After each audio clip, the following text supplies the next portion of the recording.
the recording, and and that is the exact second my landlord decides to call, and I'm not going to take his call. All right, welcome to session 2 of the Marriage of Serpents, and our visual theme for this time is the spiral.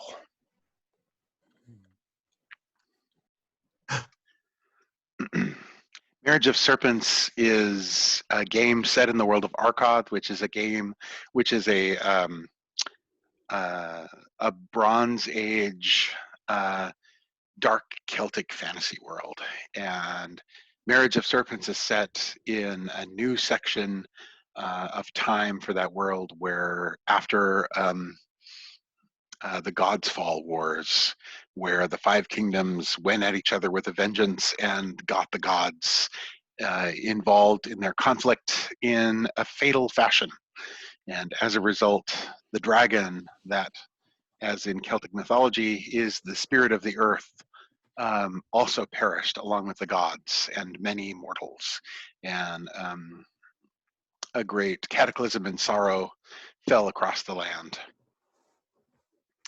And we're about 10 years past the Gods Fall Wars, and the world is just beginning to, or Maur, the continent island of Maur, is just beginning to pull itself back together and have civilization be a reliable force. And we're set in the southern kingdom of Tuhal, where there is much magic, but magic is feared and ill-trusted, and the use of it is prescribed and deeply regulated, which has coincidentally resulted in it being the most resilient kingdom to the effects of the Gods Fall Wars. Our main characters tonight are, and go ahead and introduce yourself as well as your character. I'm John Scavoni, and I'm playing Cian Gallagher. Do you want us to give like details or just the name, or maybe a quick little something about your character? Yeah, he's a Dree, a wizard who normally in Tuhal that would be something that would be carry its own death sentence, but he's found himself bonded to a noble house, and therefore in their service can practice his magic carefully.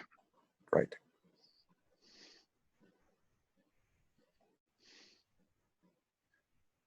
My name's Dale, and I am playing a being known only as Clayborn. It is apparently a being made of clay and earth and minerals. He appears as a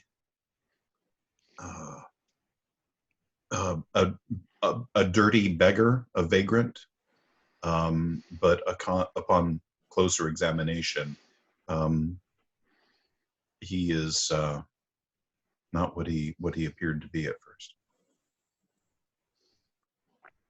And my character is a sort of dual character that are kind of mutually dependent on one another. Oh, my name's Matthew Melville, and I'm playing a dual character that's sort of dependent on each other. And there is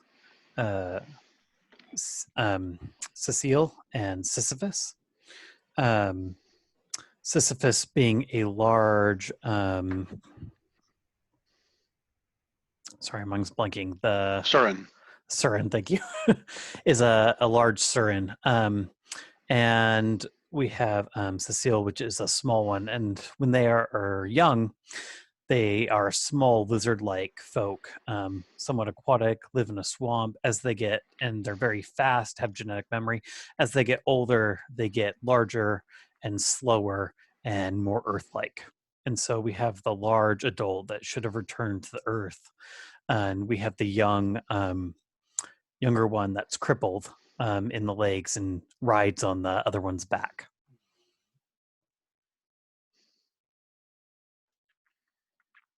Nice. Last time Session 1, the middle world. We met Kian in the place where he works and sometimes lives, that's known locally as the tumble down or the fall down. It's a very ancient structure of limestone that failed at some point long ago in the past and sort of tumbled down on itself in pieces. And it stands relatively close to the center of Kerkuval, the town, the habitation that this adventure starts in. And it's probably viewed by locals as a place of to be avoided, a place of bad history. And so obviously it was offered to the bonded foreign wizard for his use and dwelling should he so wish. We met his ward. He's bonded to House Fane, and whose animal is the seagull, and he has been charged with educating in the ways of the world and the basics of perhaps of some of the secrets of the secret world. By his father, who bonded Kian, called Mananan O'Fane, and the boy is Mort O'Fane, and he's a quick, clever boy, curious of late middle childhood. We found as they gathered in the morning that Claiborne was drawn to their company, and he said that he had come there, was it following the footsteps that were footsteps, something like that. And we discovered that at some point in the night, the two Surin had arrived, apparently with the smaller Surin asleep, and the larger Surin had walked there through the night and then drawn a heavy, dirty, rough tarpaulin around them that, having gathered much stain from the travel in the night, made him look like one of the many fallen limestones that litter the fall down. In their confused and perhaps amusing conversations, in which the boy fearlessly engaged and inquired with these unusual inhumans, an interruption drew them away from their own personal activities in the form of 4 warriors from the crown, 4 warriors from the high hill at the center of Kerkuval, and they claimed to be there to take Kian and his attendants to see the Tuhal. The Surin begged themselves off, but Kian and Claiborne accompanied the 4 men, who were each quite a physical specimen of the Finafoil, the great warriors of the kingdom, each obviously chosen as one of the different colors of men, which are red, brown, blue, and yellow. And most of them remained silent, except the Ruby, the red leader, Ahoil, who led the 2, we'll say, men into the ring fort that surrounds the crown, and into a portion of the ring fort called the Old Wood, where portions of the ancient oak forest that once spanned the plains remains. And in what was a temple of the Night Lodge, they found the youngest son of the Tuhal, the youngest son of House Cuval, named Agrian, accompanied, lounging in a throne that certainly had once been a throne of the high priest of the Night Lodge, or the high speaker of the Night Lodge, in the time when there were gods. They found him lounging there in a full wolf's pelt, accompanied by the Tuhal's one of Tuhal's great formidable persons, Kitamwe the Silent Questioner, who is a Dree Dereg, a red mage, who wields a Skian Dereg. The red mages are also called mage hunters, and their great power is their blades that are quenched in their own blood and flesh, and that can cut magic as easily as a sharp blade cuts flesh. There was a conversation in which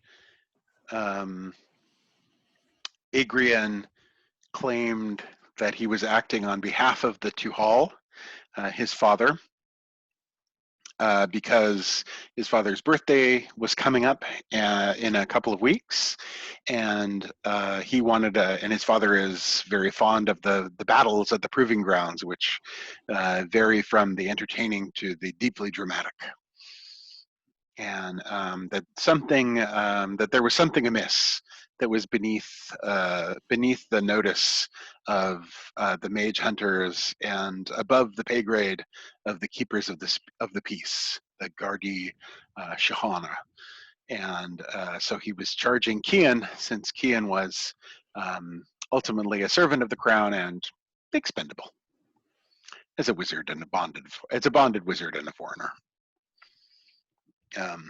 To which Kian responded, I live to serve, and which grimly Agria Cuval just nodded, as if, yes, I know.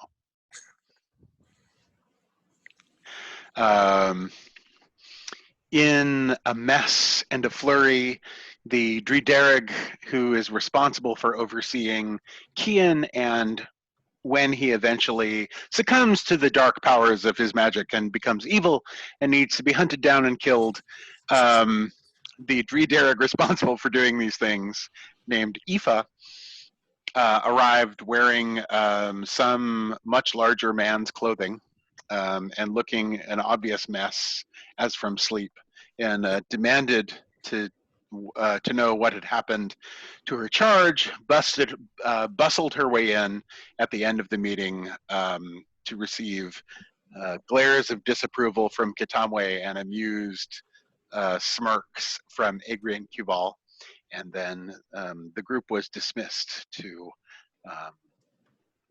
so that Kian could begin his research without further dallying. And that was the end of episode 1, The Middle World. Does anybody have any questions from that episode? I do, actually. So remind me what the exact actual concern about the proving grounds was? It wasn't shared with you. Oh, it wasn't shared, but there's just something. Did they give us a direction to consult with somebody, or? No. Oh. Okay. Familiarly useful. Yes.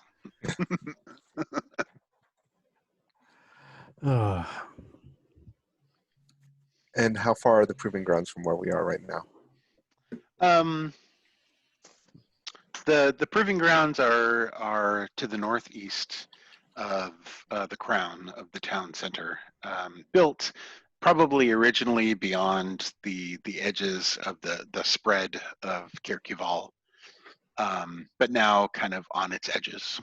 And so maybe, like a mile straight shot on the ribbon, which is a builder road, but since being wise, you would not take the builder road anywhere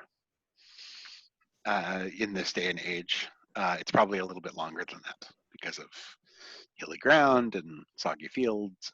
It cut out for a second. Longer than how long did you say? It's about 1.5 miles. It's not very far away. And if I recall correctly, the Surin pair were not actually with us in the Night Lodge. No, they weren't going to go anywhere near all those armed guards and straight into the straight into the lion's den, the center of human power. Right. So they're going to meet you en route to the proving grounds, and Sisyphus, ironically enough, is holding a great stone in his arms. And when he greets you, Cecile has him put it down, as that was kind of their cover. People are less likely to ask a Surin what their business is if they're clearly, doing something and holding a great load. People just sort of assume that, that Surin has a place to be. I remember. So Matthew, you have started the scene for us. Mm-hmm. And so what time of day is it? So what time is it night? No, so, don't ask. Just decide. It is late afternoon. Okay. And what is something about the environment that your character has noticed? So I think a big thing right now is that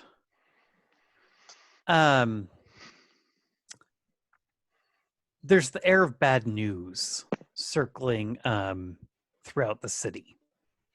And nobody's really clear about exactly what it is, which suggests magic. But there's kind of this rushing and just like little hush conversations everywhere, kind of like the wind through trees as bad news travels throughout the city. All right. I love that. Thank you so much. Mm-hmm. Based on that, we're going to start with an initial story tag of bad news that you're welcome to call on in your action, should it be appropriate. Okay.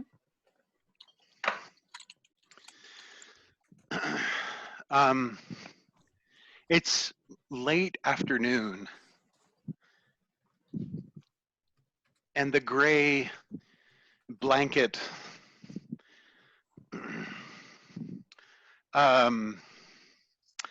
the serpent's gray blanket is laid heavy over the world.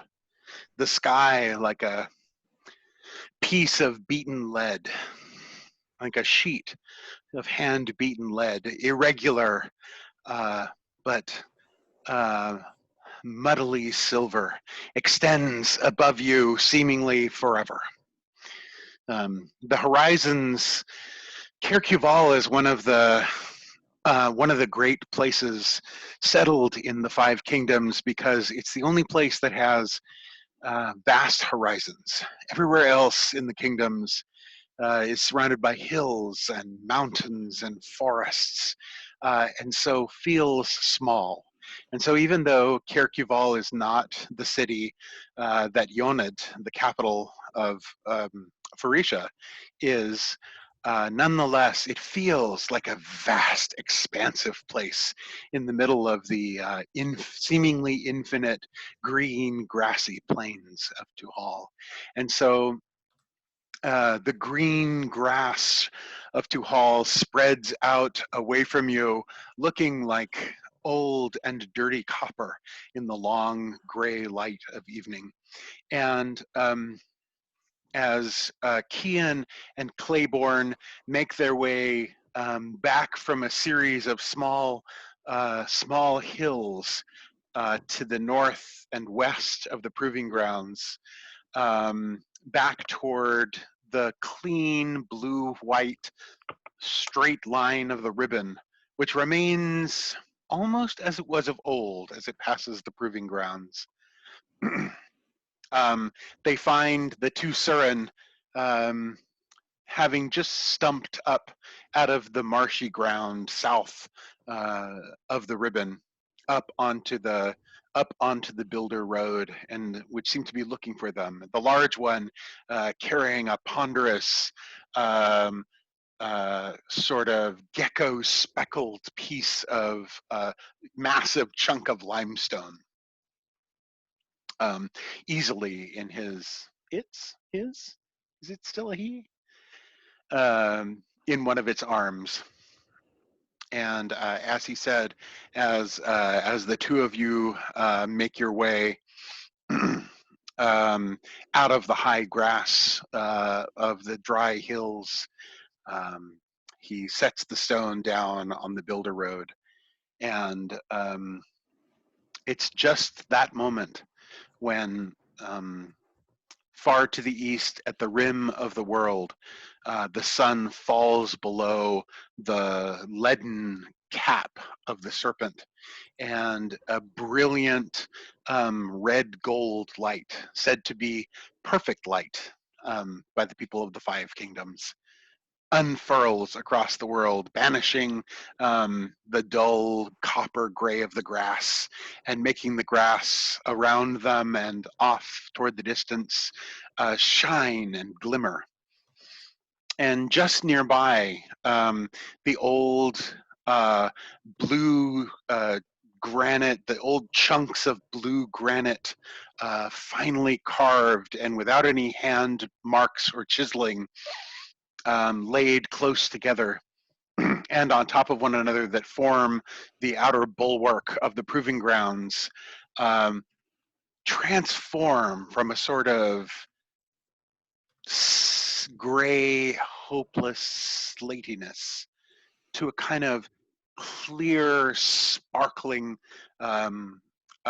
white edifice, as granite will sometimes take color from the world and seems to contain sparkles when the sun is right, as though it is hewn from the stuff of the firmament, which glimmers with its own light.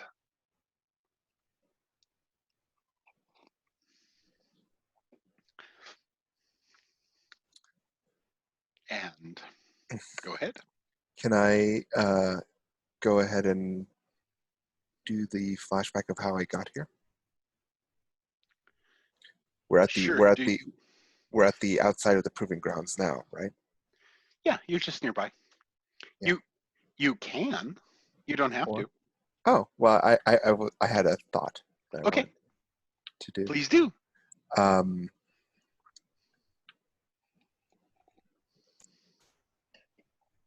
At first, while looking for the road, which at the time was a great comfort to travelers because it heralded both safety and security and familiarity, Kian, along with his companions, looked for a thing that was now feared, the workings of the builders that had come before. And as the evening began to approach and the air grew a little bit cooler,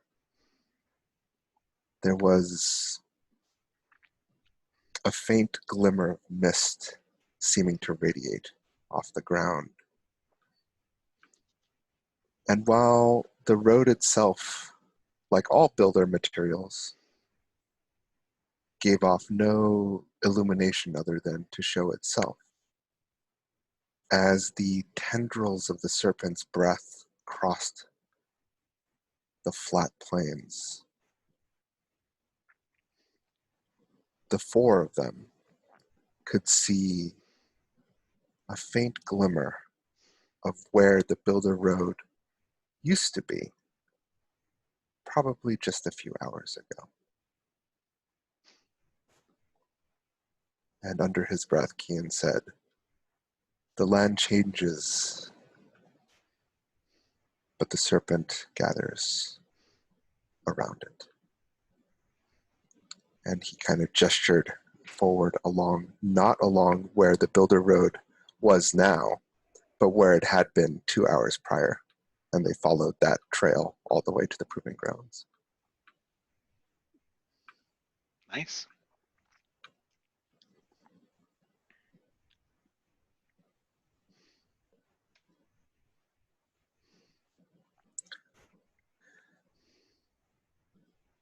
Does anybody else want to share something? Because if we're going to get there, I'm going to ask if we see anybody when we arrive at the outer edges of the granite. So you kind of walk down from the slopes of the little hills nearby, and the Surin are standing there on the current builder road, and the Sisyphus, the large one, sets down a great chunk of limestone, and they both sort of swivel their heads simultaneously to look at you. Cecile waves at you in greeting. Human slave wizard, we've returned. And his brow kind of prickling a little at the term of address, simply nods upwards and indicates towards his neck. Did you bring the torque? He said. Yes. Perhaps not coincidentally. And I think he kind of Sisyphus is already wearing his, and Cecile kind of pulls his out. It's old and a little bit dented, but it's clearly a torque.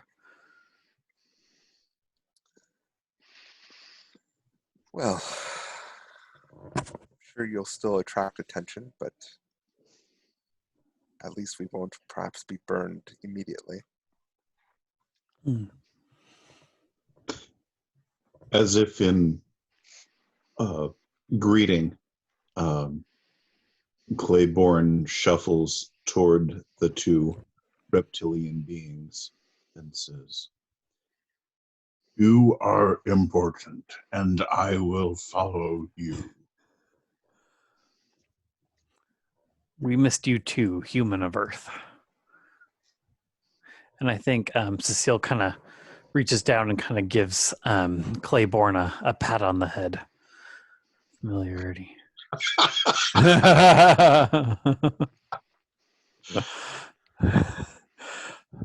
Claiborne, do you step up onto the blue-white surface of the builder road? The large piece of, I think it was limestone, you said, mm-hmm.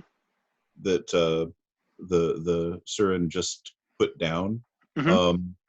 He walks up to that and puts his both hands on it. In doing that, does he step onto the builder road? It wouldn't have to. Okay. What is the limestone for? Well, so that nobody stops us. Oh. Nobody asks the Surin what they're doing if they're working. Nobody else wants to carry the stone. It's more important to look busy than to actually be busy. That's very wise. Yes, I know it was your idea, Sisyphus. Yes, it was a good idea. Okay. Nope, we're going to leave the stone here. Yep. The large Surin looks longingly at the limestone.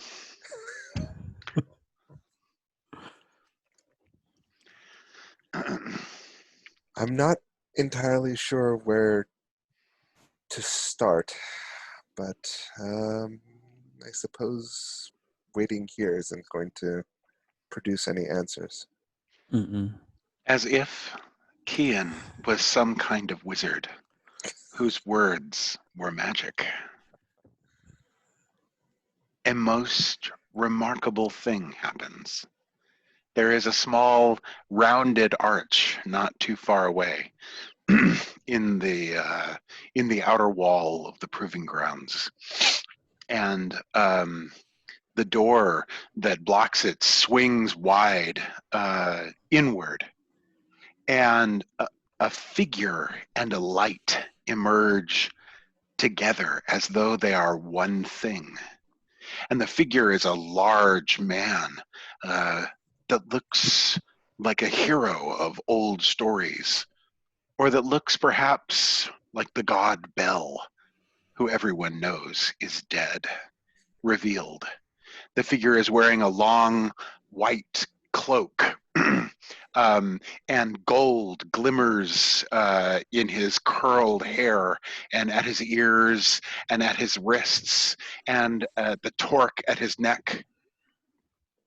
And his strong boots gleam with small filigree work as he stands in the perfect light of sunset, red and gold, just as he is. And it seems that there is a cast to the bloodlight which should color the cloak, but does not. The cloak, unlike his ruddy visage and his hair, remains a pure, clean white in the light. And the figure stops and puts large hands, one to either hip, and turns his slightly craggy, bearded face to regard you. The features are thrown somewhat into a soft red shadow, so that it could almost be anyone standing there. Or perhaps it could be everyone standing there in the doorway of the proving ground. All the warriors that have walked in there. Perhaps they have come together and they're coming back out now.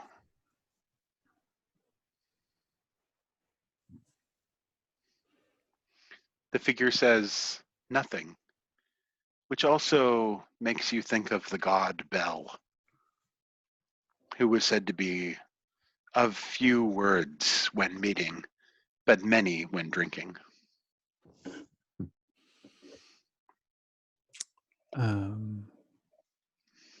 What is the classic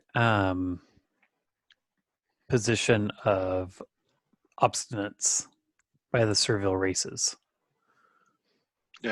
Being dead? No, I mean...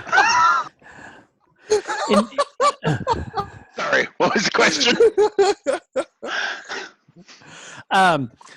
In general, most if you have like a hierarchical society, then there's usually a visual sign where you represent somebody or you respond to someone with higher status than you do. Bowing. What? Okay, bowing. Got it. It'd be a bow or going to one knee. Okay. I mean, in an extreme case, like if you really thought that this was the god Bel, you might someone might, who was overwhelmed with glory, might like fall prostrate before them even.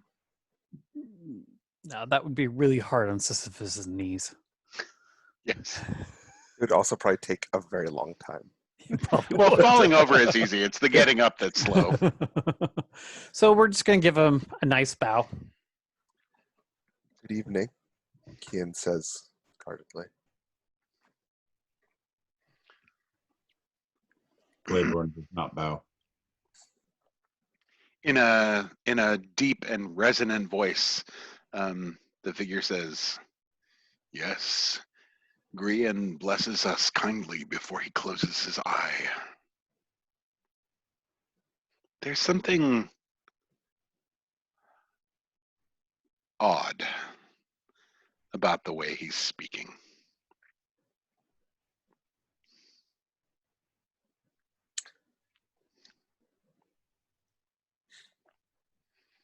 Oh, Dale, you've frozen there for a moment. Oh dear. Claiborne was so overwhelmed, he just discorporated.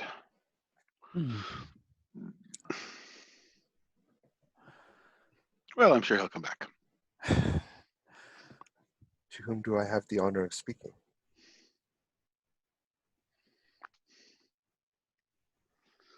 You may address me as Chiona, which means Lord, ruler. Uh-oh. Is he wearing anything indicative of nobility or of a house of Tuhal? You don't see any marks of a house. If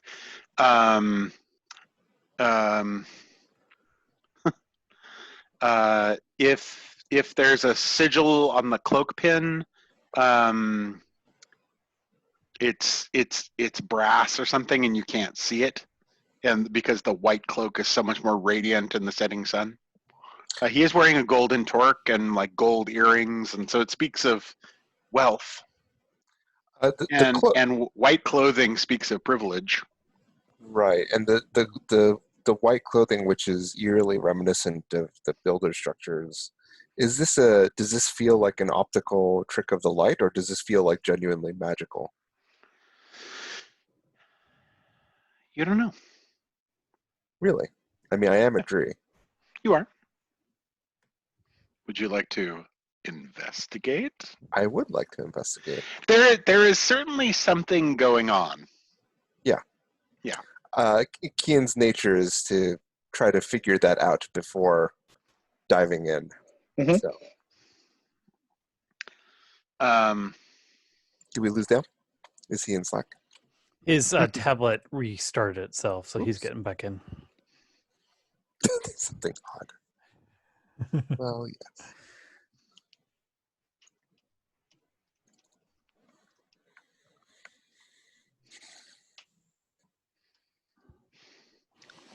I mean, you could stop and conduct a test, which probably would be weird and not go unnoticed. Sure. You could try to. You have the eye, right? Is one of your tags? No, I have the Serpent's breath. Oh, okay. So you could do some magical effect of your own to try to draw out the truth. I think I'm learning the system. I don't know if this is the kind of thing that I could do, but I imagine Kian, under his breath, silently utters one of the many charms of making that he is familiar with, and the breath of the serpent that had been gathering behind him creeps forward so low to the ground and so slowly that it might be very easy to escape notice. Dale. Hey, welcome back. Thank you. Let's see. Let me try and get this thing back to... Oh my god. Oh no. I'm sorry about the squeaking. Let's see. Oh, there we are. Kian's just trying to figure out what's about to murder all of us. So you're susurrusing with the serpent's tongue. Yeah, and the mist creeping forward at a height so low to the ground and so gradually, it might easily escape notice as it kind of crawls up towards his cloak, as if trying to grab up and pull information down into it. Okay, so this sounds like an investigate roll. Mm-hmm. Can I assist in some fashion?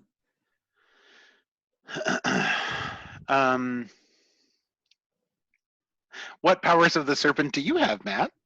I don't really have powers of the serpent, so.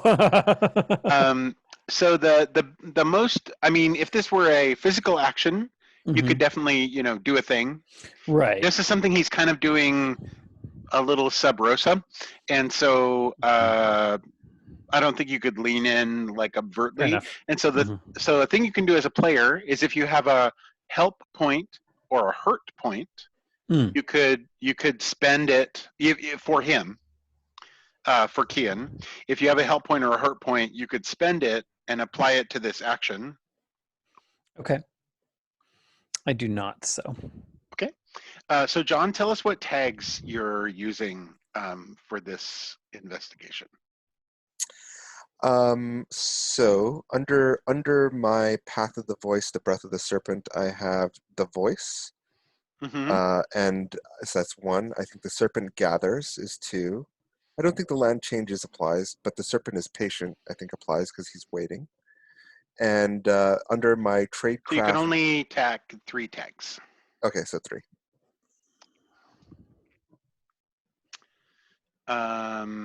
Is the Voice your broad tag? Yes. Okay.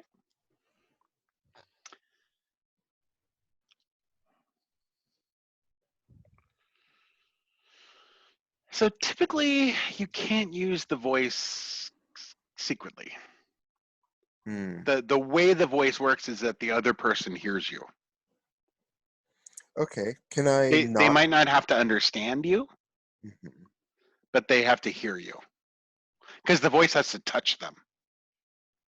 Which is the way the voice works. It's fine. It's fine, John. I think Merrick will be very forgiving. And I'm by the way, I'm asking these questions not because success is so important, but more just to kind of figure out how Flesh things out work. No, I'm with you. Could I instead of the voice, could I still do what I'm doing, but instead of the voice, use my perceptive tag from Logos, my tradecraft? Sure, as long as you have one heroic tag. Right. You have to have a heroic tag to power magic. But in other words, like, could I still use my Serpent Gathers and the Serpent is Patient tag without using the voice? Yes. Broad tag. Okay, so I'll use those two tags and my perceptive tradecraft tag. Okay, great. So so roll 2d6 plus 3. Okay. Should I do it in general, I guess? Yeah, or you could do it, in the secret channel. I don't care. I'll do it in public. 2d6 plus 3 gave me... Is... Oh. 10. Wait, how did it... Oh, I see. It rolled a 4 and 3 and added 3, so 10. Yeah. Okay, so on a 10 or higher, your investigation is a success, and you get clues equal to power. And since you use 3 tags, it's a power 3 move. So you can ask me 3 questions about him that have to do with the mist reaching up and being around his feet and touching his cloak. Is he a mortal being? Yes. Does he serve to Hall?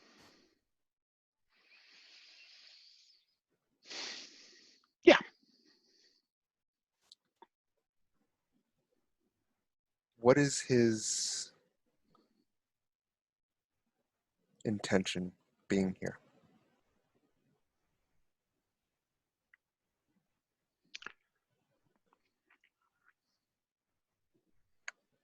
It is not his own.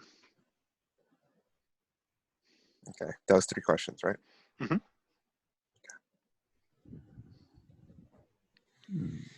So you said good evening, and he said, yes, Grian gifts us with his perfect sight before he closes his eye.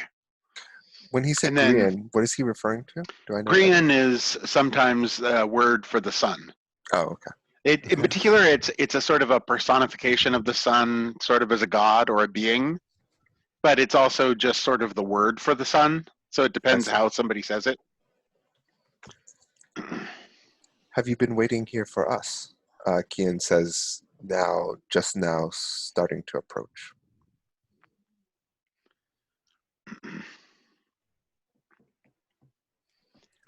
I come now as you arrive. I welcome you to this place. Well met. I am Kian Gallagher, bonded to House Fane. Well met, and welcome unto this place, and may its strong walls be the harbor that you did not know you needed. It would be rude to not introduce yourself if somebody has introduced themselves to you, right? Yeah, ish. Ish. What story do you wear as you come down the hill? Of course, he introduced himself as Charna, which is the appellation that somebody that was like the Lord of Adun, or like a dwelling or a fort would use. So he did technically introduce himself. Got it. I am here at a request of Cherna Agrian. Agrian? Adrian? How do you Mhm. pronounce it? Adrian. The story is yet unwritten, but I am here to write it.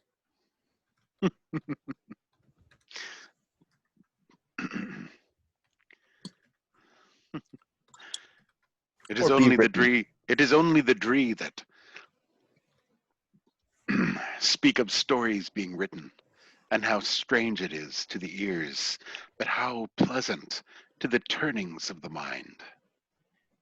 And you realize one of the problems you're having with him right now is that he's using a weird foreign accent, like an old-timey kind of made-up accent.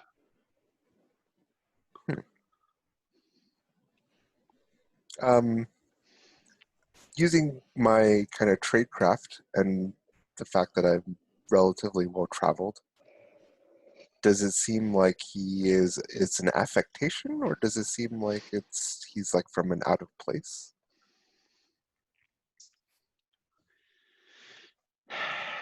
You need to interact with him more. There's definitely like something is up. Mm-hmm.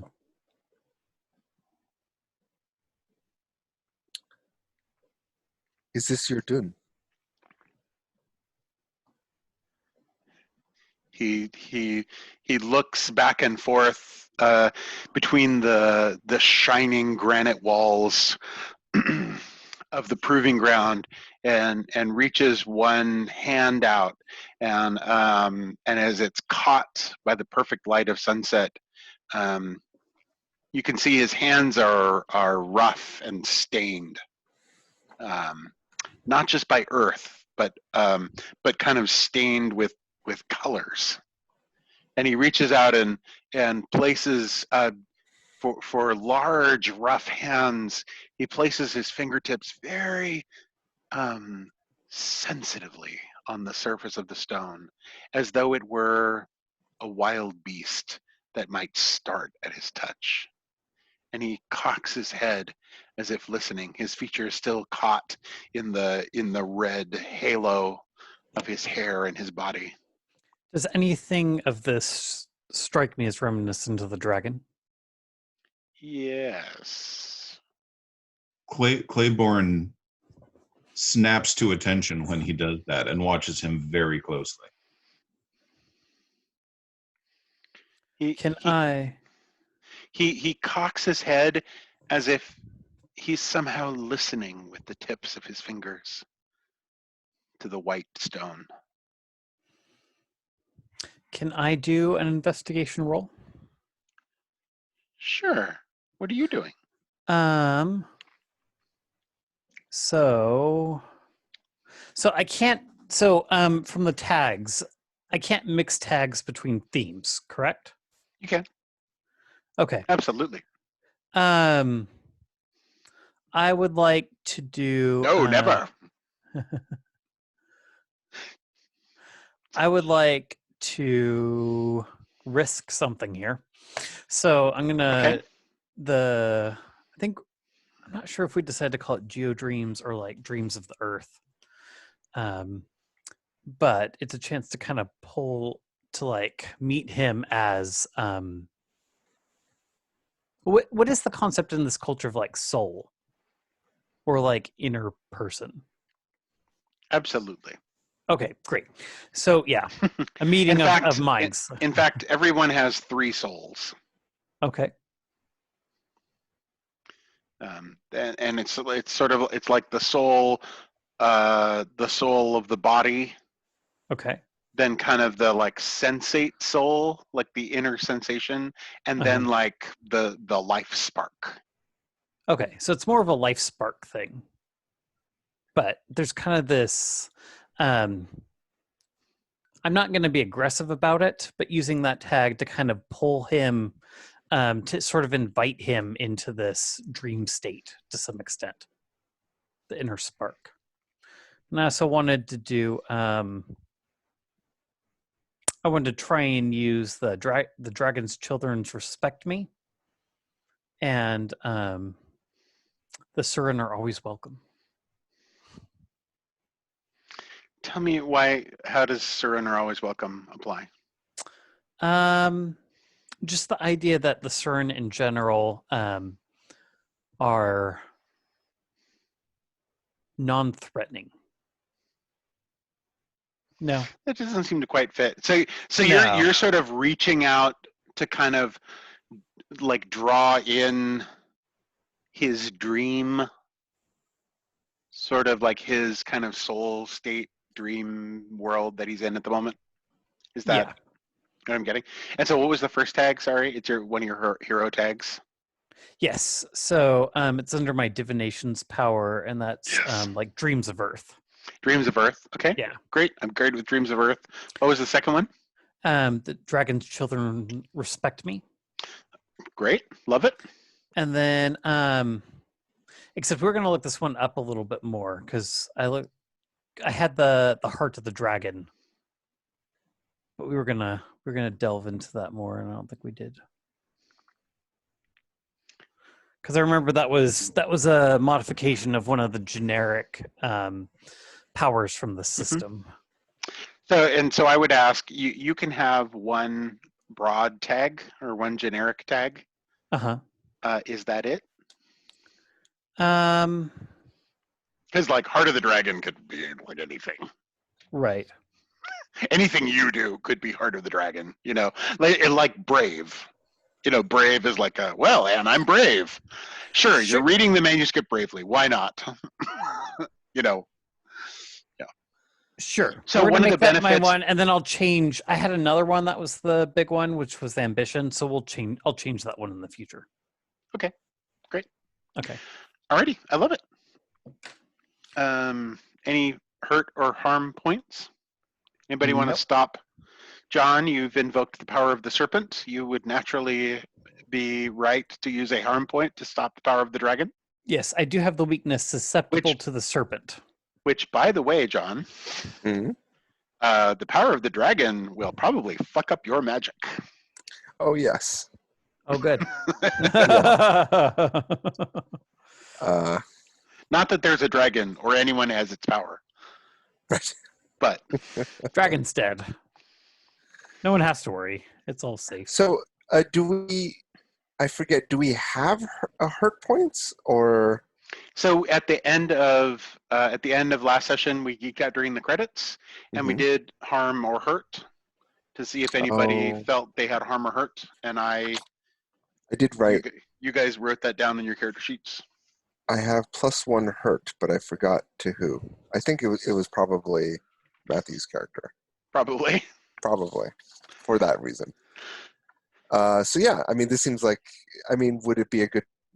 Sure, why not? Let's use it. So go ahead and mark it off. Matthew, what is the weakness of the pillar where the dragon's dreams come from? There's 2 of them. Okay, and what are they? So these are both probably. One is susceptible to the serpent. Okay.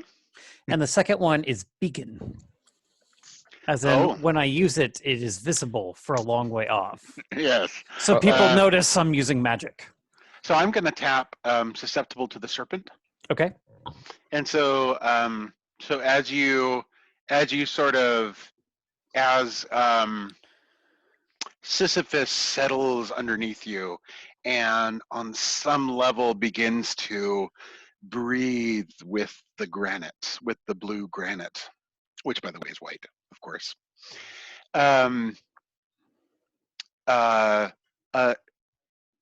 Of course, Sisyphus is fine, but as Sisyphus settles, it's like his presence around you diminishes, and the air just feels like a deathly chill, like you were standing on the shore in the face of a storm coming. So it's 2d6 plus 2. Okay. But if you succeed, we'll add an attention to your dragon dreams. Okay. If you succeed with a 10 or higher, we'll add an attention to your. So I do / roll, and then do I put in the 2d6? Yeah. / roll 2d6 plus 2. I'm just gonna do that. Make sure it goes through. By the way, using a help or hurt, that is the player doing it, right? Kian is not Yeah. in character trying to. I'll have to do this on my computer because I don't have a plus really useful. My phone. Okay, so that would be a 7. Okay.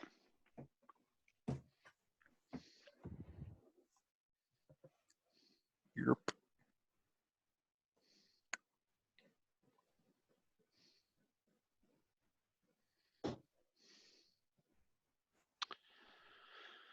Okay.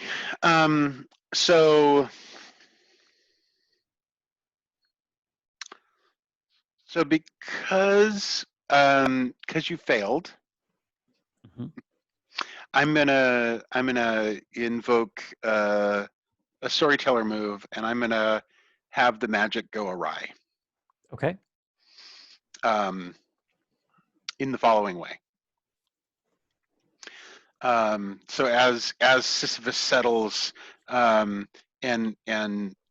places his forearms gently against the nearby a nearby outcropping of stone from the proving grounds.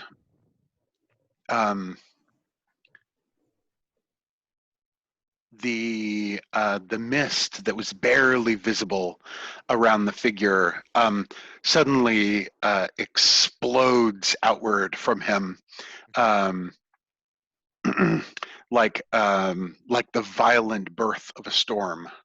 And you all see like shooting away from the figure, your serpent's mist. Kian takes life and kind of and expands in roiling coil upon coil, so thick and suddenly that it seems that someone has reached out and pushed the sun below the horizon. So that darkness, gray blue darkness, falls around you all, and the coiling edges of the mist rise up and form what looks like the beginnings of a dome, as though once long ago the proving grounds were covered in a vast pearlescent dome. and the all of the light fails around the figure, and you see him as though there are two people standing there.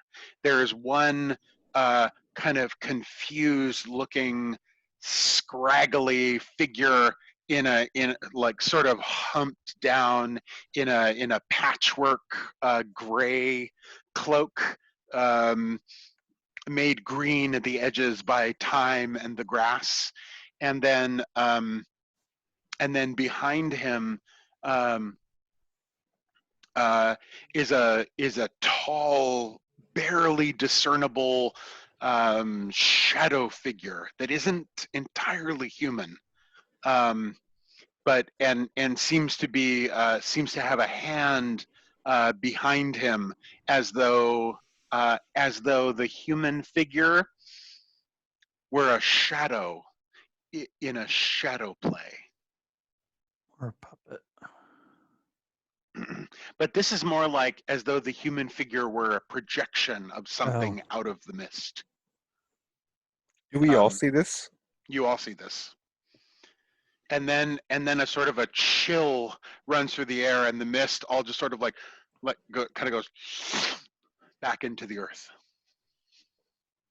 And the light clears, and in fact, the sun is falling into the distant sea, and it has fallen beyond the far lip of the proving grounds. And you see the man standing there, much as he was, but not as you just saw him, but he's much diminished. You can see that the earrings at his ears and the torque at his throat and the gleaming at his wrists are all too much for Dale to take. No, are all bronze, and none of them are gold. and that his hair is as much gray as it is sort of yellow flame red. And it's not so much like the wild braid of a warrior as the slightly kind of unkempt mat of someone who doesn't take good care of themselves. The only thing that remains of him that's sort of rich and colorful still are his eyes, that now in the kind of blue-gray light of the gloaming, with the distant red-yellow of sunset still on the far fields, his eyes are a sort of brilliant and wild, a kind of seafoam green.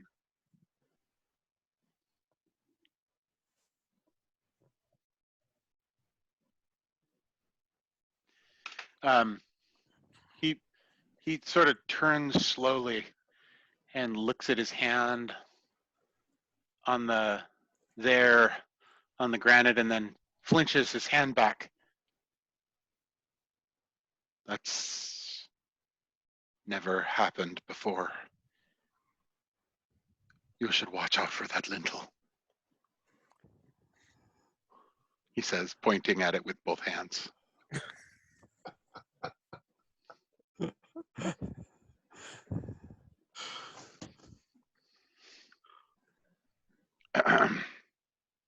You said that he emerged from a structure? He's standing in the doorway of the proving grounds. Is the proving grounds so open have you to the air? It is. Have you seen the Colosseum, the Roman Colosseum? Mhm. So imagine the Colosseum being just one story. Okay. And being built of big kind of seamless blocks of granite, or not seamless, but big blocks of granite just kind of shoved together.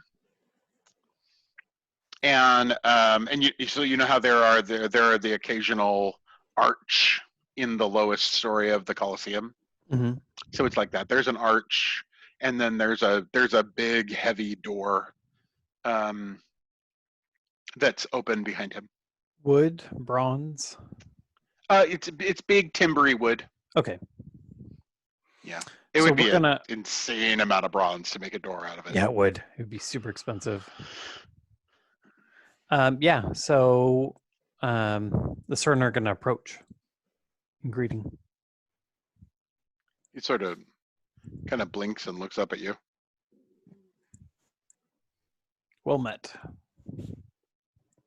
We are Cecile and Sisyphus. You mentioned earlier that you made an offer that this would be the shelter that we didn't know we needed. Was that an offer of hospitality? Of course. And Kian kind of just looks at him expectantly. He kind of blinks and sort of looks back and forth. Would You're you like very late in coming.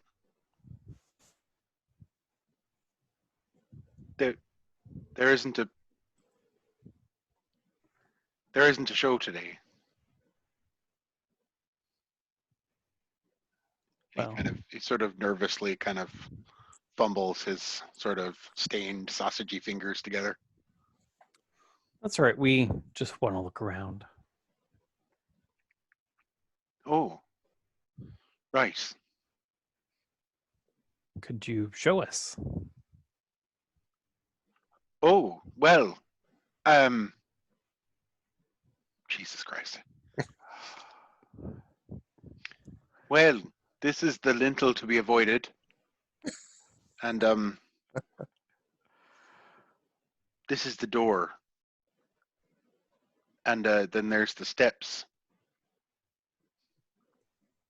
And he sort of smiles like he's been helpful. Oh, I don't think I gave you my name. I apologize. It's Tariga. And you know that you would know that Tariga is a High Phoenicia word meaning touched. And it also means crazy. Gotcha. And it's almost certainly not his name. Oh. But does he offer it as if like that's what people call him? Yeah. Okay.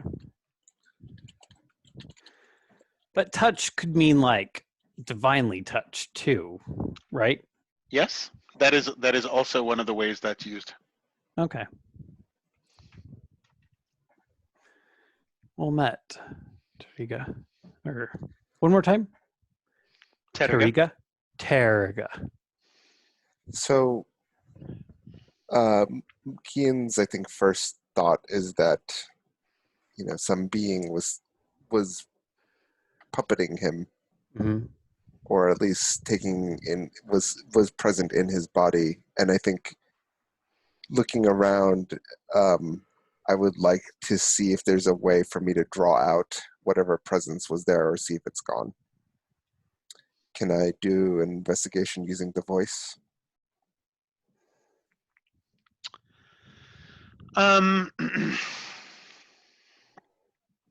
With the sun setting and the light no longer upon him, and whatever the fuck just happened having happened, this feels like an empty glass. Mm-hmm.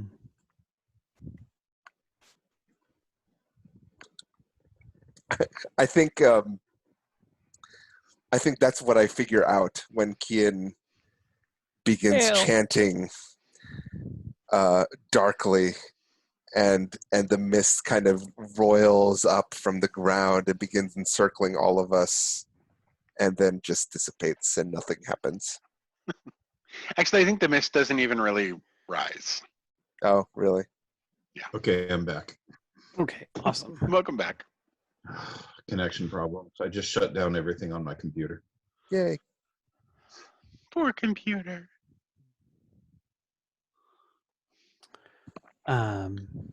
So he steps back, and beyond him, you see the proving grounds.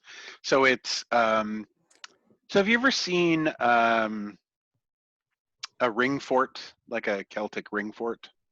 So it's basically like earthen bulwark ramps that kind of rise up, you know, and they're sort of. This is basically one of those in reverse. So there seems to be, so the proving grounds are, there's a big bulwark of blue granite, and it sort of like, it continues one more level or part level inside. So there's sort of an outer wall, and then there's sort of an inner half step down, which you would all know, well, maybe not Claiborne, but the rest, the other three of you would know, it's typically where people sit, is on the kind of the granite wall, unless it's very cold. And then there's sort of a wide ring of grass with kind of edged by limestone, and there's another kind of layer down. And then there's a bottom layer that's sort of grass and mud and some sandy area, and just kind of a big open circle. And then from that bottom level, then there's a couple of archways that kind of go back into the earth. Okay. Was that totally confusing? I've been to the Greek theater recently. Oh yeah. That sounds similar to what you're describing. Amphitheater with. Yeah. In Berkeley. Yeah. It's sort of like that. Okay, cool. All right. So he steps back, kind of revealing the proving grounds within. Is he still wearing a torque? He is, but it's brass. Is it a torque of servitude? Yeah. Do I recognize servitude to what? It's kind of the generic, like wolf's tooth of Cuval. So if you actually serve House Cuval, you know, the Tuhal, it's a wolf's head. But if you just kind of work for the city or something, it's just like a wolf's fang. It's a canine fang. So it's that. Kian says, Taraga, what do you live here? What is your role here? Oh, well, I'm the head entertainer. And you realize probably what he means is that there are there are comedic sections of the fights where either people are put into wicker men and burned for their crimes, or people are wrapped in cloth and bundles and stuff, and some of the lesser warriors sort of enact a fake battle and beat the crap out of them. Oh. Yeah. Comedic. Yes, comedic. Okay.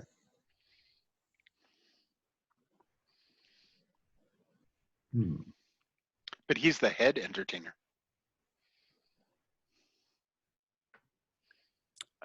We heard that there's been strange things happening here at the proving grounds. Well, a more haunted place you won't find, he says, smiling. Can you tell us more about that? As he says that, on the other side of the proving grounds, inside one of the dark hallways, a flame kindles to life. Well, my favorite is there's a mother and a child who, when Brugon is in the sky, search for each other. But one can go no lower than the limestone, and the other cannot rise onto the granite, so they can never find each other. That is very sad. Oh,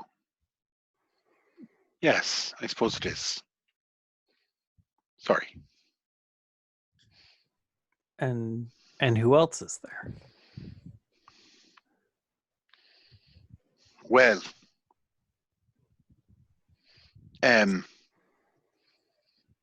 there's O'Dare, and he he dresses up as one of the mudmen and often terrifies the workers. I glance over at Claiborne. Did you say mudmen? Is that you, O'Dare? Well, this is your most cunning disguise yet. I hardly recognize you. Where have you been? On the ground, for the most part. That would explain the dirt. Do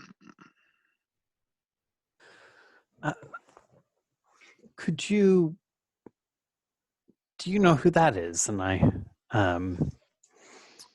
Cecile points over at the lit candle over in the distance. Oh no, that's a fire. A fire. Fire. It burns. Who lit the fire? Are you alone? Oh, simply isn't a good idea to leave me here on my own. I mean, yeah. What was the question? More of a statement. I think you should come with us. We're gonna explore. Oh, if that's okay with the Dree. Are we looking for something? I feel like I should be looking for something. I feel like I have been looking for something. I wonder if it's my memory. That would explain a great deal. Can I interject with a flashback? Sure. Is that okay with you, Matt and Dale? Yeah. Yep. I'm imagining us actually having just emerged from the night lodge, and Aoife in a state of disarray. Wearing, by the way, I'm assuming that's Sioshun's clothes. It's almost certainly Donis's clothes. Yeah, Donis's. mm-hmm. And I pull her aside. She whirls and pulls you aside. We pull each other aside, I think almost simultaneously losing our balance because we were both ready for the other person to stand their ground. I mean, Honest twat, be careful. I know the sun rose a little early for you, but I mean, it's kind of hard to mistake your clothing for Donis's. Or did you change tailors? You should probably look into that. I like things a bit roomy, is all. What the fuck are you doing here? I was about to ask you the same thing about myself. This isn't gonna... All right, I'm a little hungover. Hang on. Right, yes. I have no fucking idea. Was that the silent questioner in there? You would know her better than I would. Well, she questioned you, not me. She's your boss. Not really. Oh, should we go inside and ask her? Oh. What are you doing? Wait a minute. Was that Adrian Kival? Wow, you really must have... You must be very hungover. You are correct. These boots are really uncomfortable. What the hell is going on? And oh, hello, Claiborne. You have them on the wrong feet. Oh my Christ on a cracker. She backs out of them in bare feet, kicks one to the other side, and then stumps back into them, kind of squishing her feet way forward in the two large boots so they stay on. Thanks for that. I think that whole time Kian is just patiently twiddling his thumbs. You are welcome, because it is difficult for humans to change the shape of their feet. Onions aside, I believe you're completely correct. All right, so what's going on? I was going to ask you the same thing. Basically what I've learned is that Adrian Kuval is a bit of a... Don't. Anyways,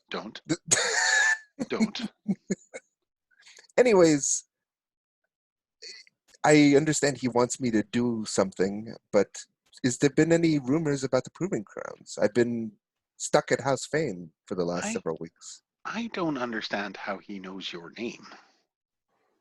Well, Kitamwe was right there, so it seems like that's...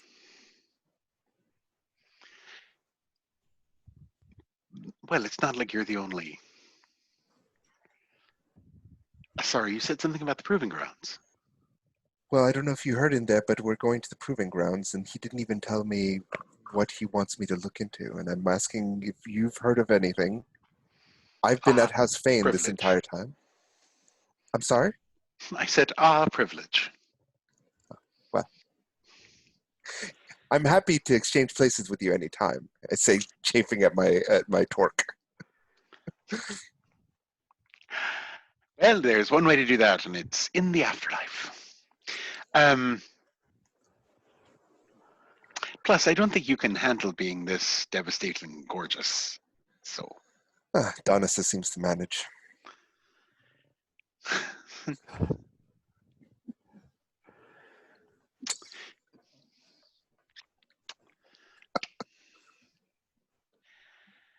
All right. Proving Grounds, yes, closed. Closed? Yes. Why? I don't know. For the season, something. Who cares? Well, I do, because I'm going there. Well, that's a problem for you then, isn't it? Right. Well, I guess if I get myself killed there, they'll save you moving your arse. That would be so considerate. Honestly. I mean, I don't want you to go out of your way on my account. But He just tilts his head and says, I live to serve, as he walks right by her. oh my god.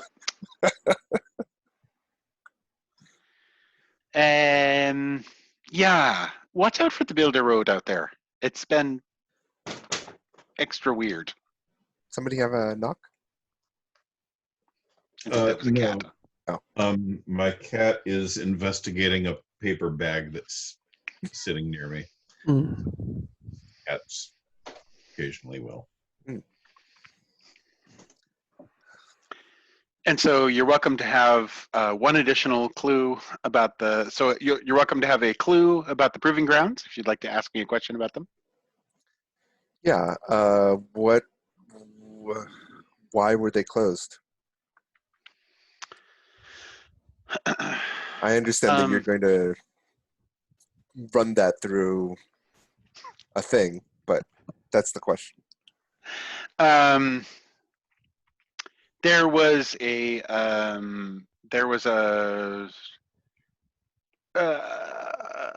relatively big like monster fight scheduled, and it was canceled abruptly. Too much need for Guardians of the Peace to come out and disperse the crowd, which had gathered to enter. Oh, wait, so there was a monster fight scheduled. Mm-hmm. And then it was canceled. And when people showed up at the beginning of day, which is ironically sunset, the people there said, "Nope, it's been canceled." It's canceled day of. Yeah, we're closing for a little while. Renovations. And when did that happen? Can I ask that? A couple weeks ago. Okay. That's not suspicious. No, totally normal.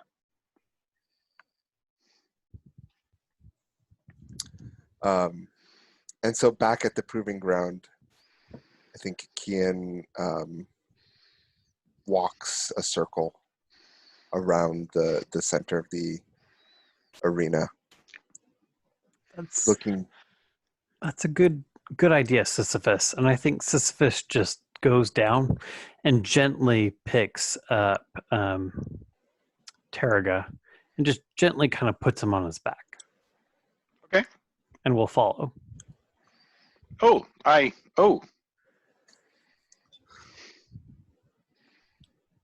Cecile kind of gives him a pat on the back.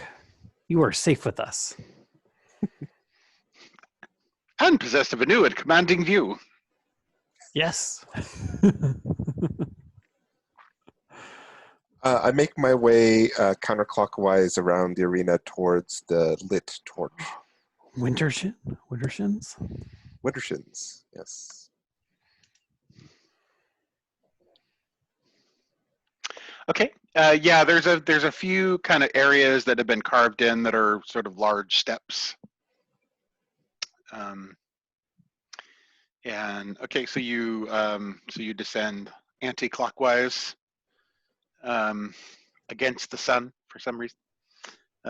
You do, in fact. And looks like there hasn't been much going on here. The proving ground itself, the big circle down in the middle. The grass is a bunch of very green new grass that's growing up in the muddy areas, and the rest of the grass is kind of standing up straight and hasn't been kind of trampled by traffic or practice or anything. I'm looking closely at the torch itself. Okay.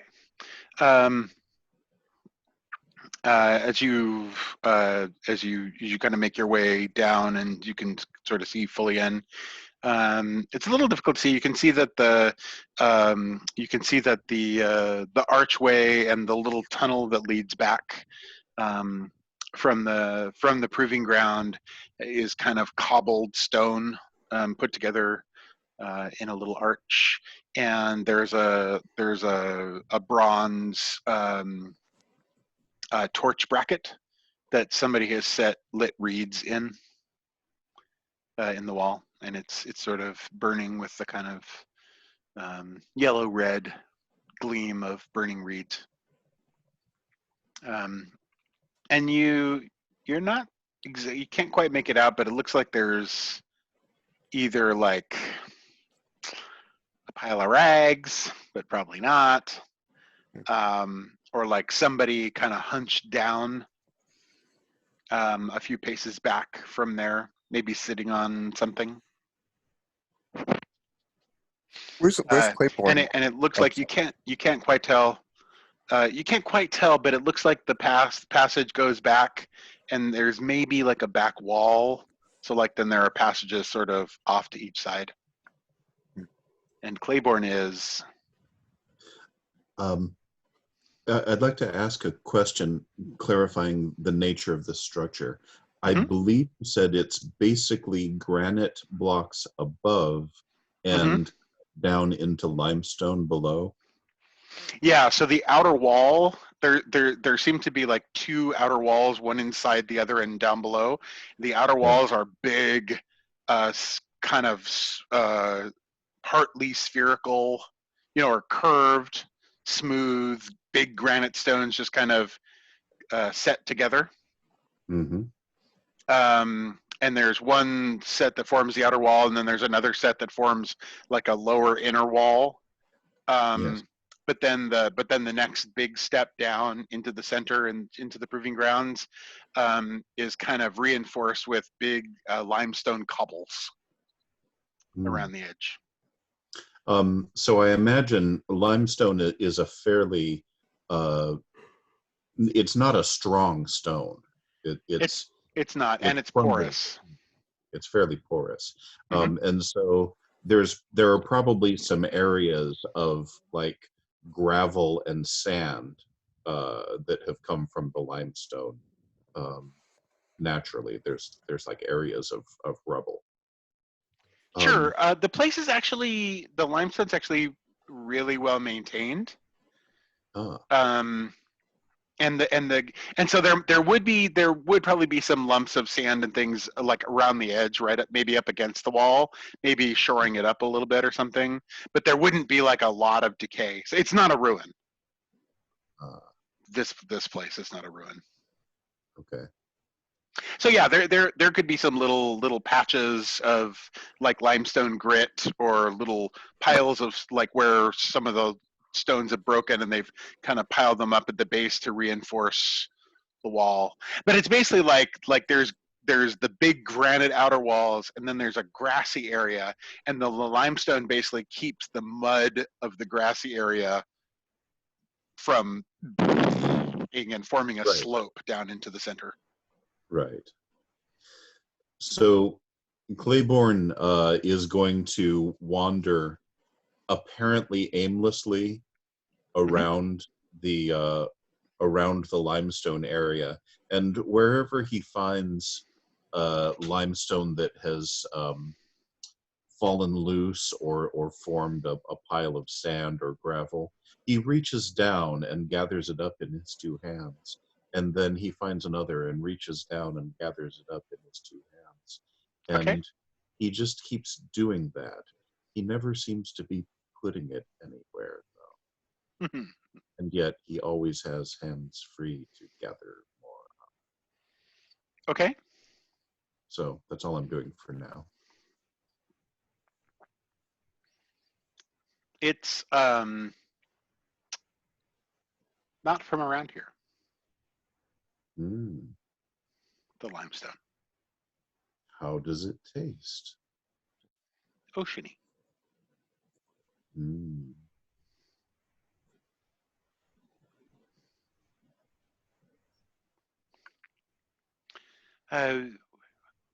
What are we looking for on our adventure? Is it monsters? I feel like there are monsters. Or There are should be always- monsters. That's right, Sisyphus. There are always monsters.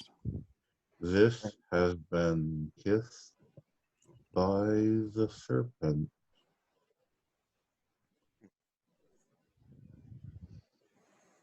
Oh. I turn towards Sisyphus and Taraga seated on top of him. I'm given to understand that there were actually supposed to be monsters, that this place was canceled before a fight. You live between the touch and the sea, sir, Taraga says to you. And you realize that he's making also a little joke, because touched and sea in High Pharisha rhyme. Taraga and Faraga, which are the touched and the sea. That's not a joke. That's far better. That sounds like a pun. Could be. Which It's a means little rhyme. It's a Okay. little something. Because if it's a pun, then it's art. Oh, is it? Yes. Then it's dooming you to hell. What? I didn't say it was good art. I just said it was so art. he says. So Taraga says to you, do you live between the touched and the sea? The Taraga and the Faraga? I'm not sure I understand.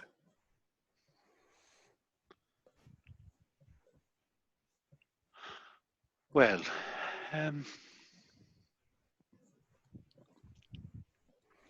perhaps understanding is overrated. Sometimes, usually, it beats the alternative, but not always.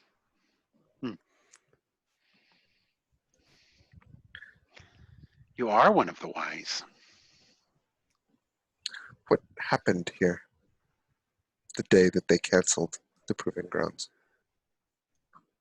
Oh, thank you, because that first one was going to be a really long story.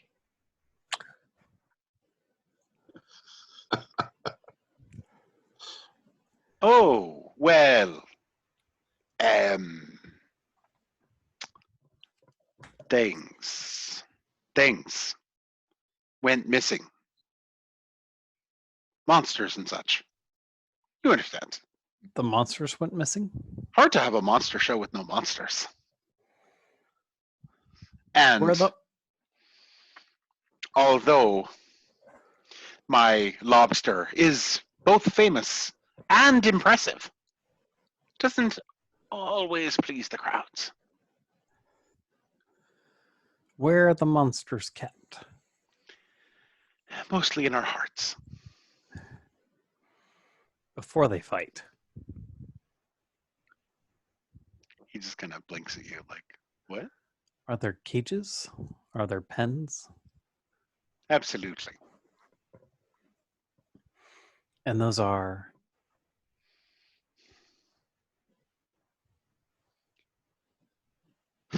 Terrible.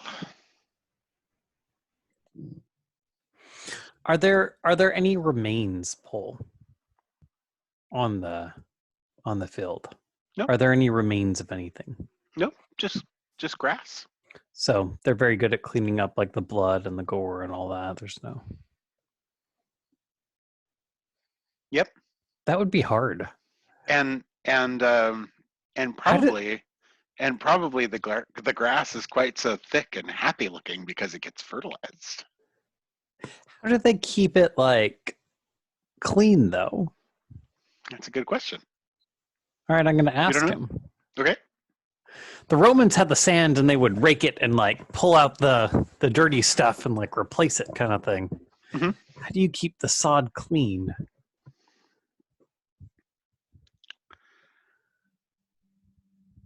Mud.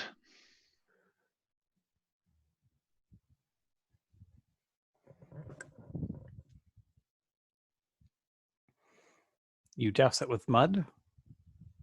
Mm. If you look carefully, you can see we have Well, there are two great cisterns underneath us, and if you look closely, you can make out two soft circles in the limestone, and they're sluice gates that we can uncork. And so you bring a bit of mud down, and what lies below us is thirsty.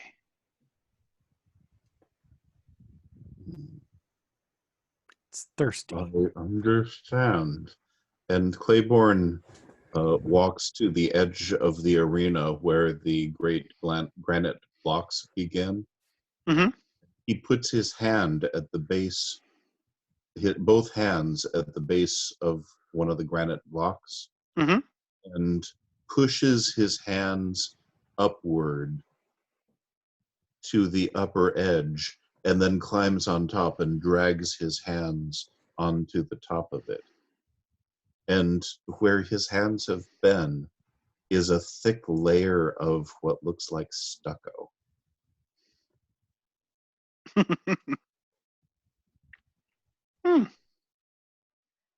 We should hire you for advertisements.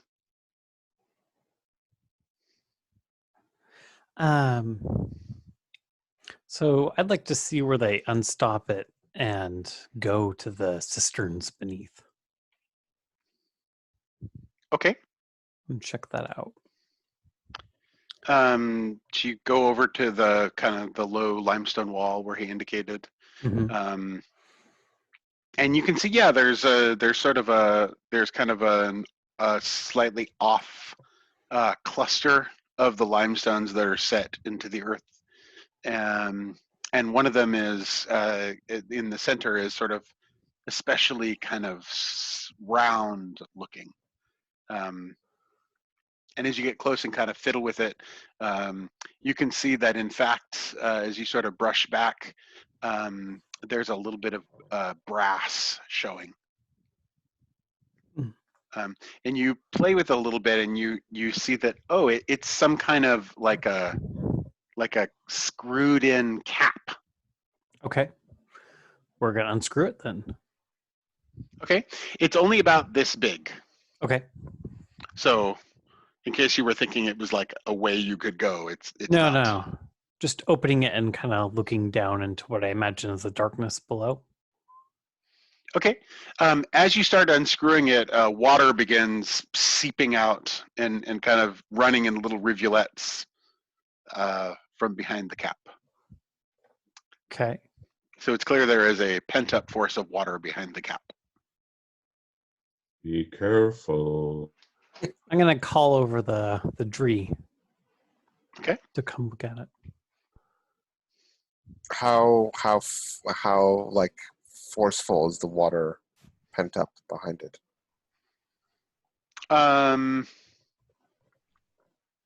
You're not sure. It's certainly somewhat significant, since even by unscrewing a little bit, there's little rivulets of water running down the wall. So what is this? What you notice that's interesting is that as the water runs down the wall, it doesn't like pool out along the grass. It just sort of disappears kind of into the earth and the little bits of limestone at the edge of the center circle. And yeah, I'm sorry, you're asking, what is the cap? What? So the cap is connected to a cistern? Did I hear that right? That's what he said, yeah. Does it seem apparent just by looking at it that that's the case? Well, I mean, it's a cap in a wall, and there's obviously some kind of brass something there, and but a cistern is like a container, right? Uh-huh. So the cap is connected typically in the earth. Oh, okay. And so somewhere behind this wall, there is a reservoir of water. I see. And then I want to check out a little bit of the ground where the water is disappearing. Can I part some of it? Can Sisyphus part some of it with his fingers? Yeah, sure. You kind of or Sisyphus sort of. Sisyphus, if Sisyphus does it, then he just kind of reaches down and his big craggy fingers sort of curl in, and then he just pulls, and you realize that the grass is is turf laid over something else. Okay. So he sort of peels back the edge, and you realize that it's possible that the whole proving ground in the middle is some kind of like mossy substrate that grass is growing in and on. And as he pulls it back, you can see there's layers and layers of crushed blue-green limestone underneath. So like sort of sandy where you can kind of like reach your hand and like. Yeah. And the water just like goes right through it. I think Kian places his hand on the cap, and the water rivulets go down the side of the wall, but some of them actually begin crawling up his arm. And he begins... Perhaps in little silver sinuous strands. Yes. And he begins very quietly chanting in that same unfamiliar ancient tongue from before. And what it doesn't normally do that. I'm trying to do an investigate, and I'm trying to detect anything weird in the waters traveling, as if he mentioned a thirst is something pulling the water into the earth. Where's the water going? Is something strange in the water's path as it kind of, and the way I'm doing that is the water is like it's falling because of gravity and because of the pressure, but because he's made contact with it and because the serpent is water, it's also going down his body and into the earth. And so he's kind of he's becoming part of that channel, and then trying to, which dangerous probably, but also embodying kind of that and trying to learn about it. Oh, I hope you roll really low. I mean, oh, yay! How exciting! Oh, the places you'll go. Oh, the things you'll know. And that's how he died. So, what of your tags are you tapping for this? So. By the way, Matthew, Adri in Tuhal, like openly performing magic, even in front of someone like Terga, whatever that is. Someone no one would actually believe. This is slightly, you know that this is dangerous. Okay. Me. He doesn't seem concerned, though. Obviously, wise is only a title. I'm using the voice. The serpent gathers, and the serpent is patient. What's your weakness?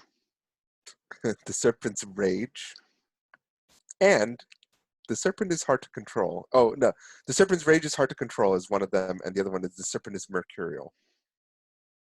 I'm going to invoke the weakness, the serpent is mercurial. Okay. So am I still rolling, though? Yeah, 2d6 plus 2. And if you get a 10 or higher, you'll get an attention on your way of the voice tag. Plus 2. Come on, 10 or higher. Oh, fuck. Yes! Yay, failure! Oh. Oh, no.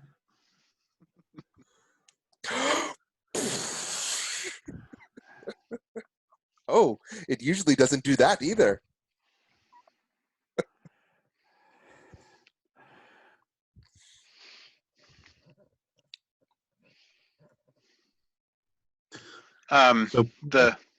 Yes?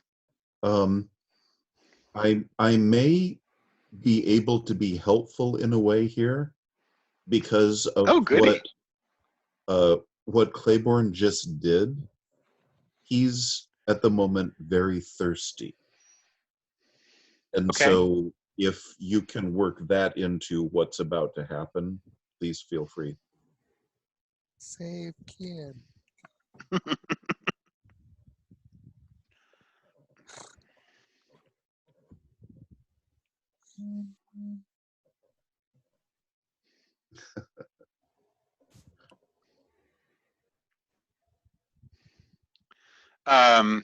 So the silver strands flow up his arm, like racer serpents from the like racer snakes from the garden, but instead of emerging from the bottom of his kilt, they come up from the tunic, from his tunic, and enshroud his face in complicated silver knotworks, and form a sort of a crown of 6 peaks on his head. And he steps back and turns around, and the rivulets of water, as he turns, Claiborne, you can see that that the rivulets of water coming out of the earth have become kind of the scaled body of a serpent, and that its mouth like has him in its back, or its mouth has his back. Like it's biting his back. And this has John's character? Yeah. And he Do turns. we see that? Oh yeah, it's physically happening. And he turns to look at you, and his eyes have gone a chalky, luminescent blue-white. And you realize that his mouth he's still like muttering whatever this charm is, but that the cunning coils of water form another mouth in front of his, and say, this water is not yours to take. It is mine, and I will have it back. And then the water around him shivers, and Claiborne, you sort of lean forward thistily, and then think better of it, and lean back onto the granite. And meanwhile, Sisyphus, you get a very, or Cecile, you get a very, again, the chill feeling. And then somewhere in the distance, there's a sort of a crack, like stone breaking, and then the water begins to lift off of his body in drips and drops, and it from his body the water begins to rain upward toward the sky, and then the water coming that was making the serpent holding his back begins to rain upward, and then the rivulets of water coming out of the cistern turn and begin running up the stone, and then suddenly there's bright water coming out of the green, out of the lawn in the center of the proving grounds, and out of the upper lawn, and then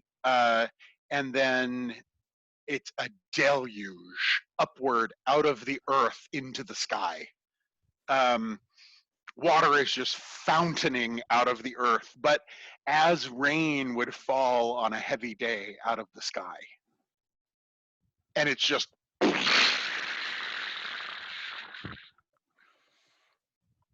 Surian looked thoroughly miserable. He did it. He did it. That one did it. Oh, over there? It was him. Okay, there. I'm not sure how the squares are arranged for the rest of you. Because of your connection together, I'd like, so Cecile, I need you to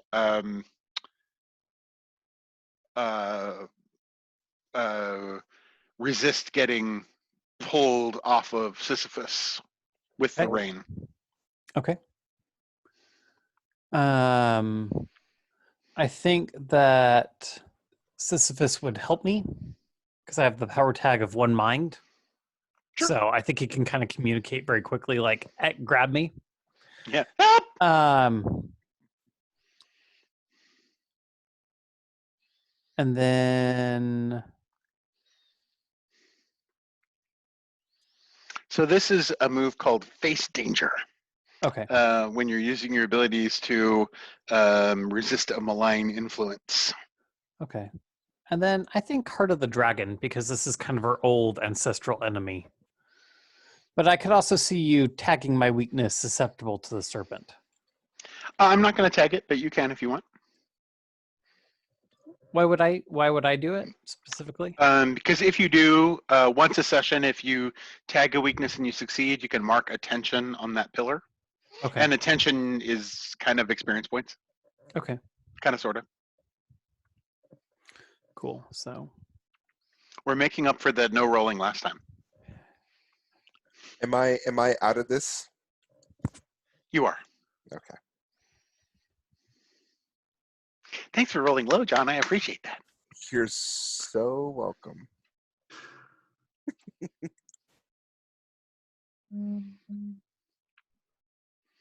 Alrighty, so you have an 8 plus 2 is 10? Yeah. All right, great. Great.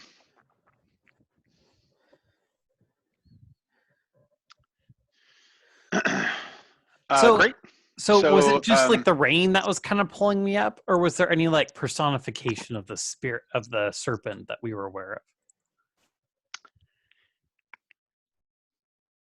Okay, so what happened is I think like all the rain was coming and they were shielding, and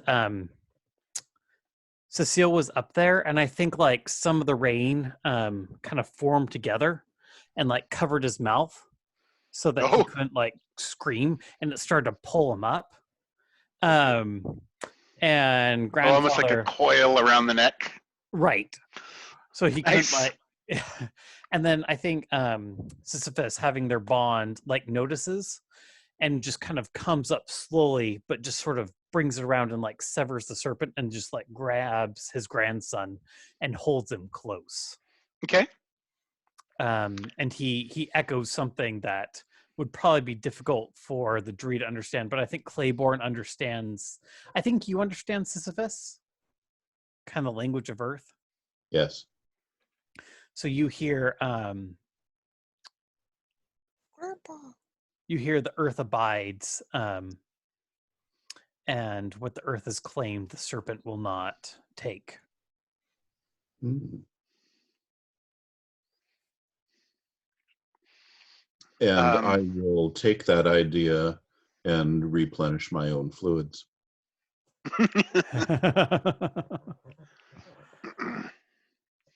Uncannily, the deluge rises in fervor and then ends in a snap. And the water does not fall back out of the lead gray sky. Did we make a cloud? Maybe. So remember, there was the big, permacloud, sort of lead gray layer up above that only the sun fell below because it was falling off the edge of the world. I mean, is setting into the infinite dark of night. Sisyphus kind of goes down on all fours and just shakes. Not unlike a dog, kind of just sprays. A few pieces of limestone go flying. Yeah. During the deluge, Tediga was kind of blown off of Sisyphus's back, but unlike Cecile, nothing tried to lift him into the sky, and so he just kind of splorted into the mud or into the grass. And he rises and sort of looks and kind of obviously in preparation to be like, oh, the horror. And so he kind of with a face set in, oh, the horror, he kind of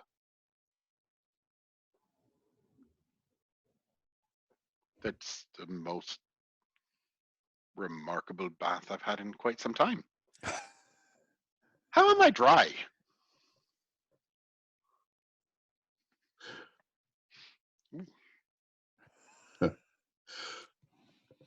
Paul, the images that I sent of Claiborne's various the various images of Claiborne.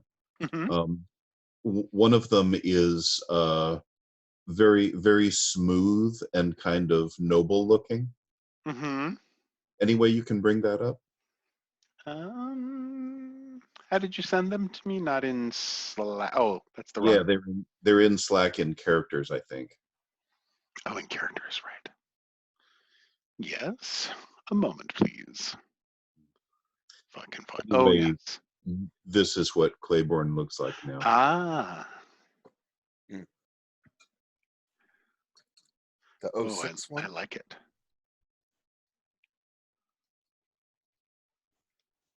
Yes. Smooth and clear-edged and clean. And wearing a toga, apparently. Or a kilt.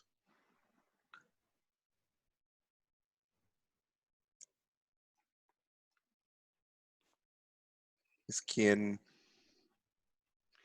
Kian returns to himself as a voice cuts through the proving grounds. Well, in a place of uniques and firsts, that was certainly one of the more memorable.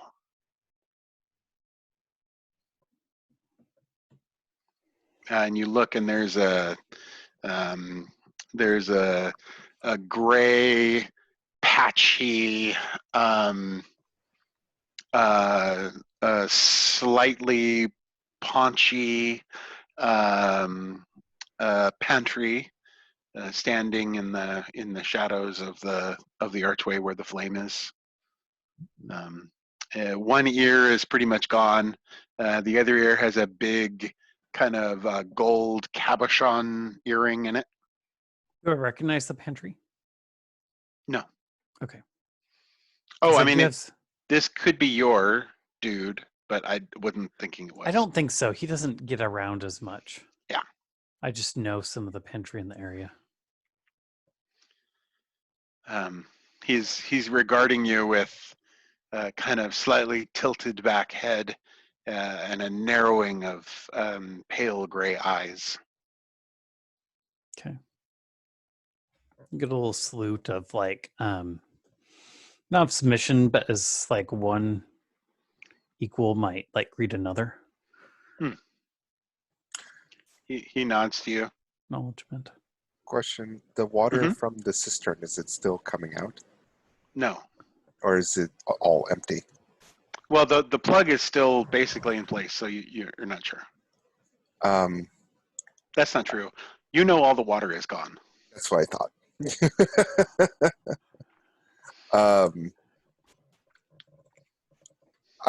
I think Kian kind of looks over at the cap, and despite already knowing that, knocks twice on it, and it's completely hollow. Yeah, you hear. And if you check your Slack chat, you know something else too. And he then turns it and seals it again and turns around. Okay. So.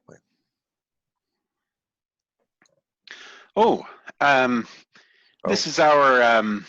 He's our. What do you do here again? Caretaker. This is our caretaker, Rat. Rat? Mm-hmm. R-A-T? Yep. Well met. Perhaps. Do I know what was speaking through me? No. No. Can we guess that it was the dragon? The dragon is dead. Yeah. Or sorry, not the dragon, the serpent. I figured if it was a serpent, I would know. So if I don't know,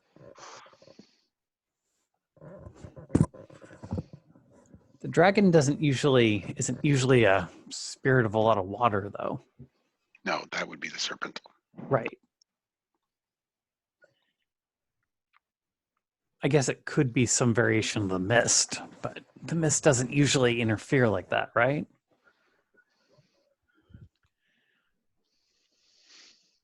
The mist has become unpredictable. Right. But manifesting as like the serpent that was biting him from behind, that's probably the serpent. Yeah. The mist usually doesn't masquerade as one of the scalies. Right. That's why Sisyphus called it out. It does take me a moment to recompose myself, but I did warn you. True. Greetings, Rat. If we could ask some questions of a child of the forest and of the plains. It's been a long time since then. The earth remembers. Oh, you're from the swamp.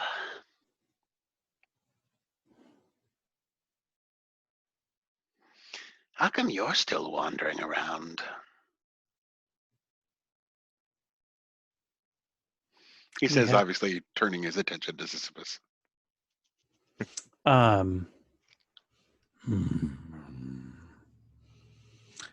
what Sisyphus says is, because I've not yet found what I'm looking for. Well, I hope it's not here. Why is that?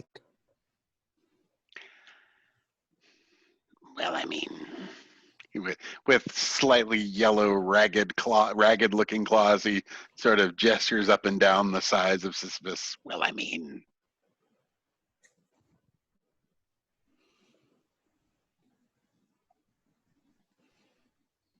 He's correct. We were also glad it's not here.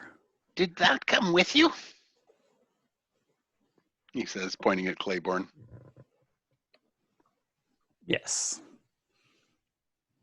Claiborne is gesturing off toward the blocks of granite where he had done the plastering work. Mm-hmm. The side and onto the top. Did that survive the deluge? You tell me.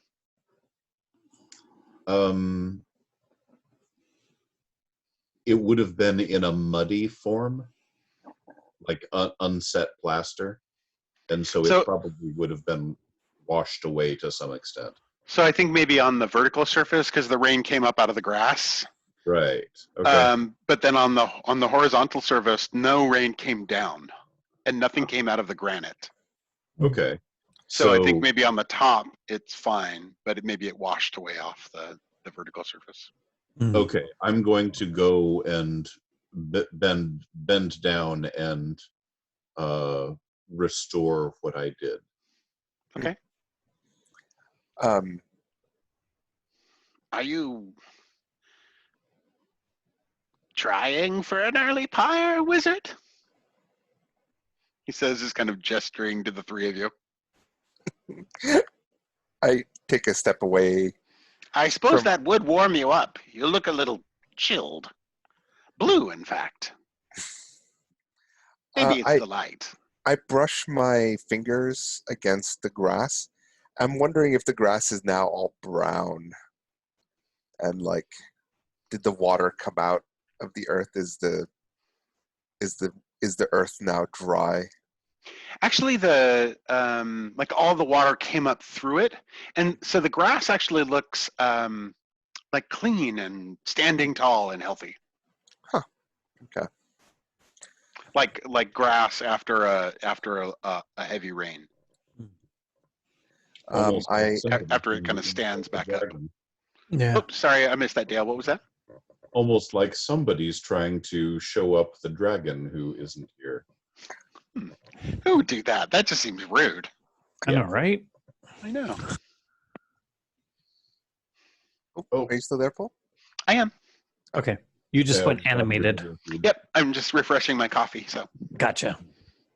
Kian looks over at Rat and asks, when we came here to look into the cancellation of the proving grounds, we heard that the monsters went missing. Do you know anything about that? Oh yes, we lost the spinners.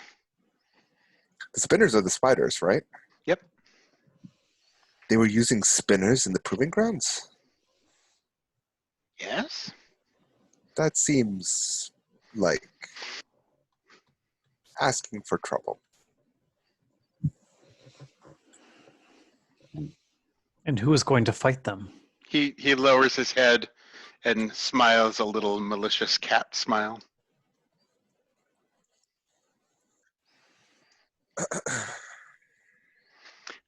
Oh, who is going to fight them? Ah, yes. All you pinkies look the same to me by and large, but let's see. It was O'Dare and and I think the retired one.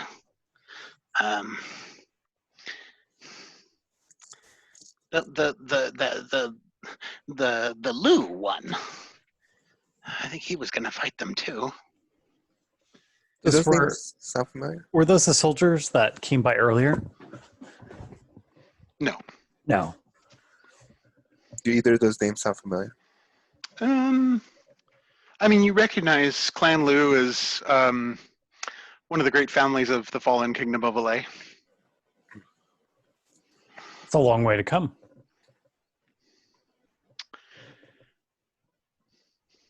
Well, you know, Alay really didn't do well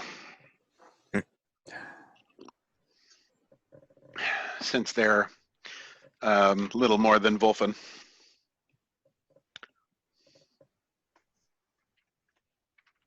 Do you know where the spinners came from? Tanewood.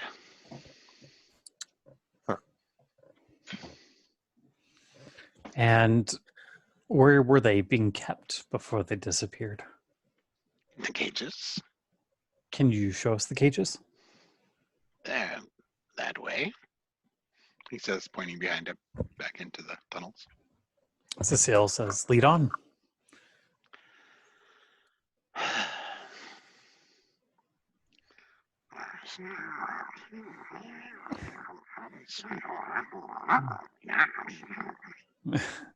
There's a little comment from behind of, after all, since the arena's been closed for weeks now, you must not be very busy. He sort of looks back over his shoulder at you like, are you fucking kidding me? I glance at Rat and then glance over at Cecile and then look down at my own torque. and I say out loud, it seems there's always a way to kick down.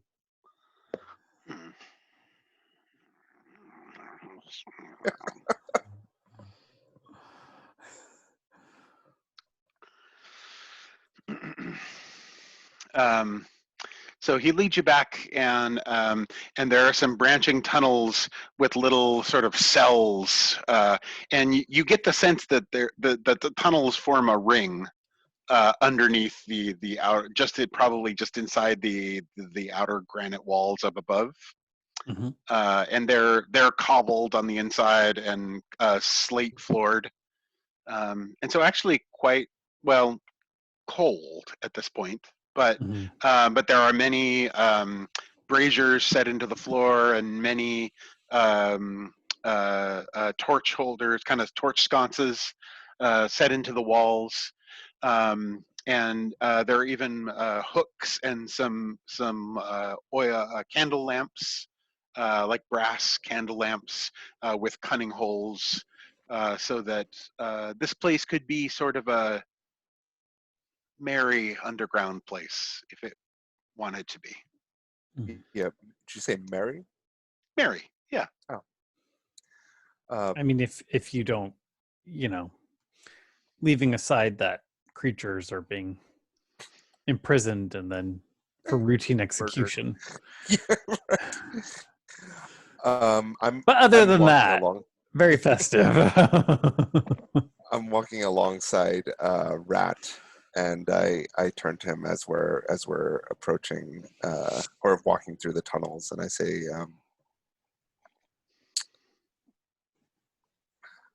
I given to understand that we're trying to reopen, or at least pave the way for the reopening of the proving grounds. Do you know what would need to happen for that? Oh, are you working here now?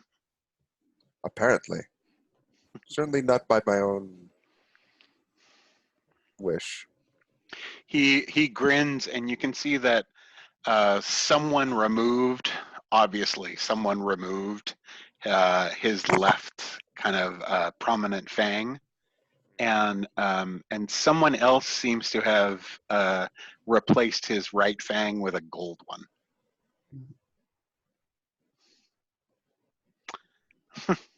Oh, well, I'm sorry, I hadn't gotten word.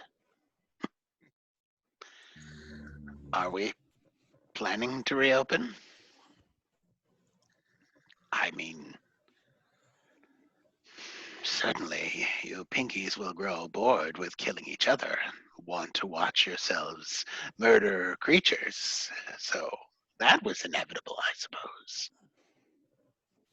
He just nods in agreement.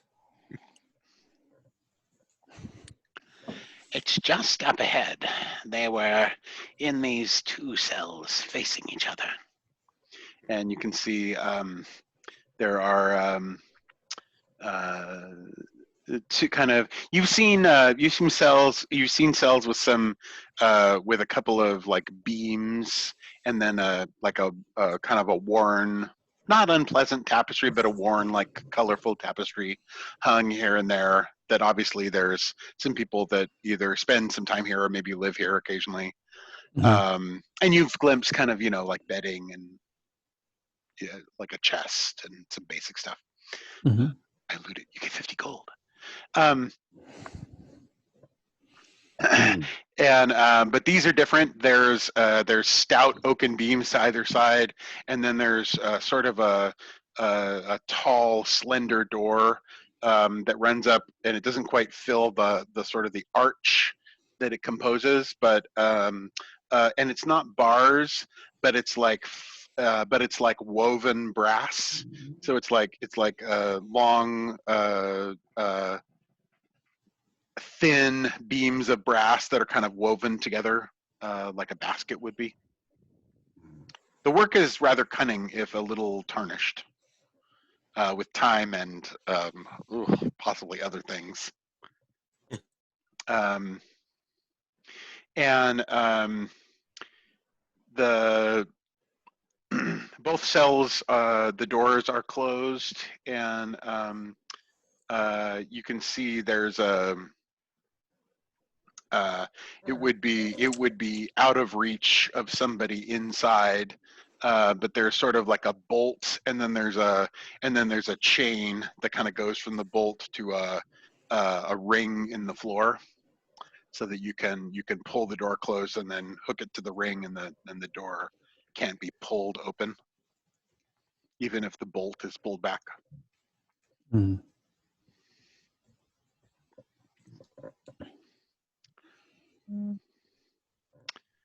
It's very kind of dingy here, as opposed to the earlier parts of the tunnel. Sisyphus does not. He's fine, but he doesn't fit down here too well. So he's kind of all fours in it. Yeah. But it's a very like whoa, whoa, whoa kind of a ride. Oh, This is the best bit. Tarago whispers to Sisyphus. Oh, I see some. What's Targa's and Rat? Do they seem to? What's their? Like they're both here a lot. Do they seem to acknowledge each other much? They both have pretty much not acknowledged the other one exists. Hmm. So, can we look around Absolutely. the cages? Okay, there. I think that Cecile is going to kind of hop down. He's going to kind of waddle over on his arms. Okay. I think Cecile kind of opens the door and he kind of waddles into the area, the cage area. So the inward cage or the outward cage? Inward. Okay. Can I do another investigation? Yay! Of course you can. I'm going to use my Logos tradecraft. Okay. And I'd like to use the tags espionage and perceptive. And I'm going to use my divination tag of everything has a history. Okay. I'm looking around at the cages. I'm trying to figure out what happened, maybe how they escaped, but I'm also specifically looking for evidence of tampering. I'm looking to see if the spiders escaped under their own power, or if the spinners needed something to get out. So yeah, cool. Since everything has a history, is under the science of letters. So you should either be writing something into the thing you're investigating.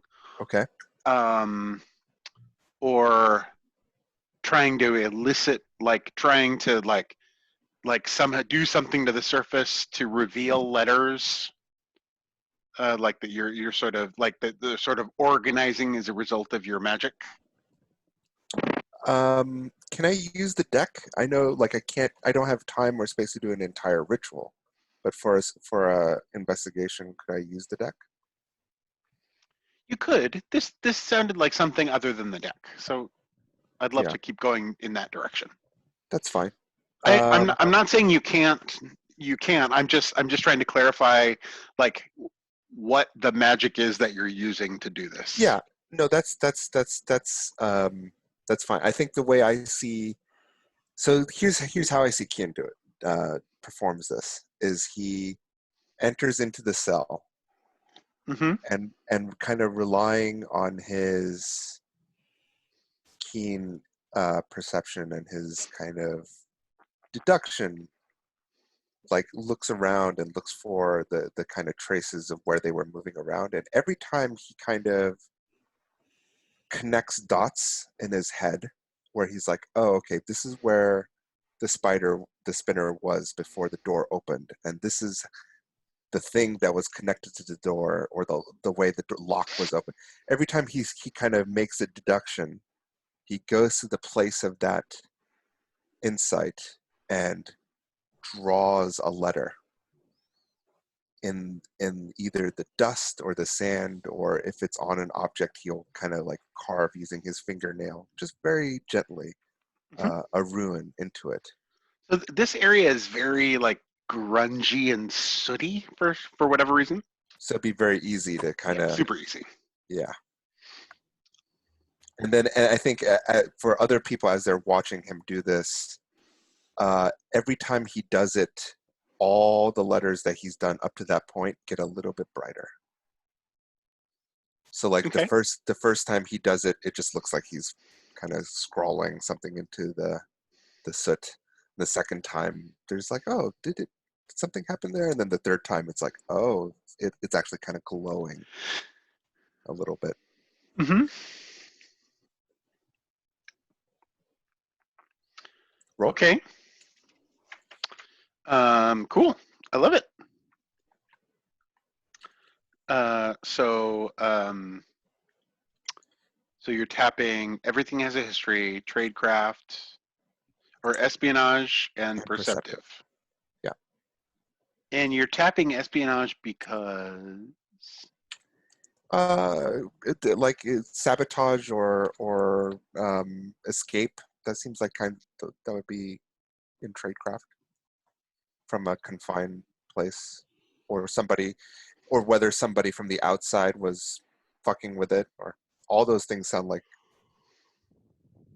things that he might have some knowledge of. Mm-hmm. Okay. 2d6 plus 3. Yep. 10. Cool. Alrighty. So, out of curiosity, how high is a success usually in terms of a roll? So a 10 or higher, so a 6 or lower is a failure. Okay. 7 through 9 is a mixed success, and then a 10 or higher is a success, and then if you roll 12, it's dynamite, and you get extra coolness. Cool. And if you roll snake eyes, it's ruh-roh. Oh. Mm-hmm. And surprisingly challenging, it seems, to succeed. Well, it's average. 7 is average. So the average roll is a success, is a modified success. So if you're adding modifiers. times, So say you roll a 10, but you are activating 2 tags. Does that count as dynamite? No, that's just a success. Okay, so if you activate a tag, you are still susceptible to rolling snake eyes then. You are. Yeah. So it's okay. And dynamite is 2 natural 6s. Is that what I'm getting? Yeah. Mm-hmm. Yeah. Right. If you roll a 12, it's dynamite. Dynamite. Alrighty.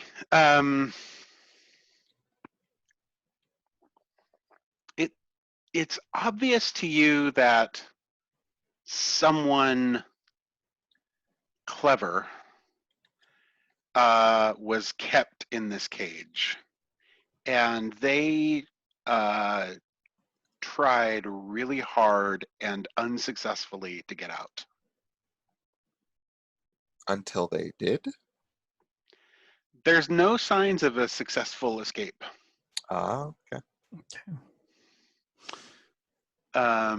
Is there any residue from their bodies or anything? So that's 2 questions. I sort of gave you the first answer. Do you have a third question since you had a power of 3? 3 tags, power of 3. Wait, and what were the 2 questions that were answered? I mean, I just sort of gave you the first thing. Okay. And then the second thing you said there's no evidence of escape, and I said no.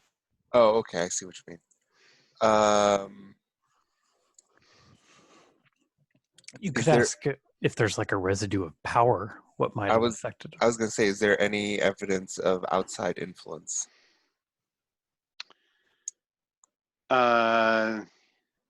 Like not routine. Yes. Not maintenance. So as you carve the last character and like little fairy lights, there's a soft incandescence from the letters you wrote in the room. The way that the light falls through the bars, you can see a series of concentric knots in the soot in the floor and walls outside.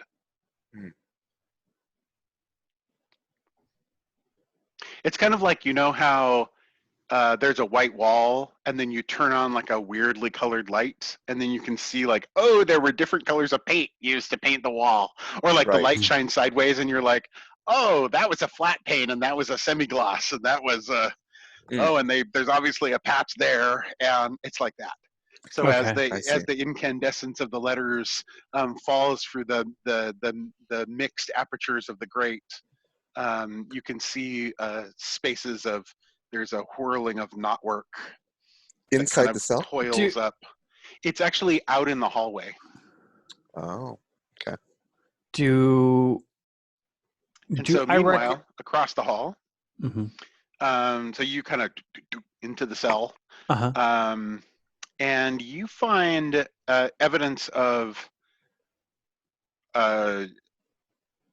whoever was in here was eating like cockroaches, like roaches and worms, and a couple of mice. Because there's some very well picked like bones and a few like iridescent carapaces of some kind of not earwigs, but some other kind of small beetly thing. And there is nothing Arkov loves so much as apparently small beetly things, because there's a billion of them.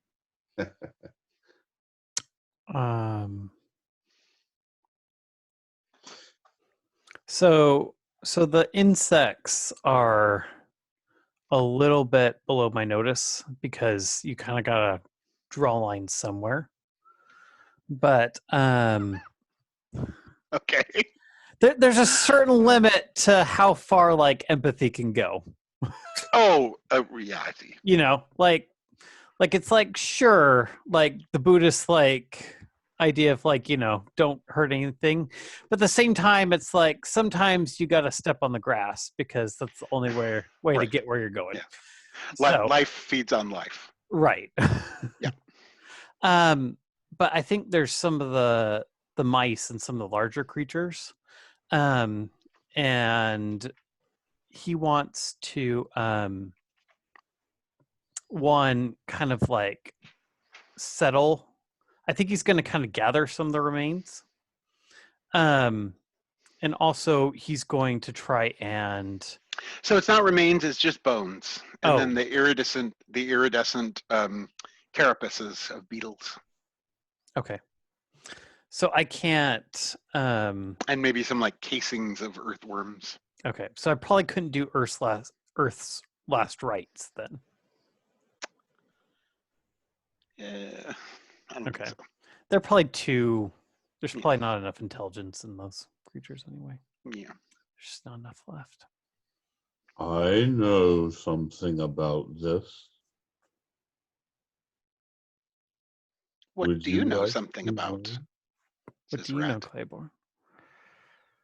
These things were not eaten by the children of the webs because they drink their food and leave empty husks behind, not bones.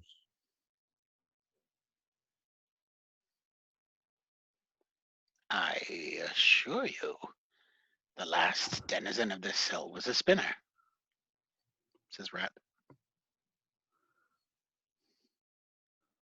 Then there would be an empty insect casing with holes in it where the inside were drunk. I flip over one of the iridescent carapaces. Or are they like tiny? Or are they pretty big? You said cockroaches. They're tiny. They're like they're little beetles. Okay. Little beetles. No, Dale. This is not the age of trilobites. I was actually in my head for some reason. I was imagining giant beetles for some reason. No. But that's strange, because that alone is strange, because we're talking about really tiny bugs, and the spiders are like human sized, and they ate the bug but left the carapace, like peeling a grape. Yeah, no, Claiborne's right. That says is out weird. loud. It's more like something devoured them whole,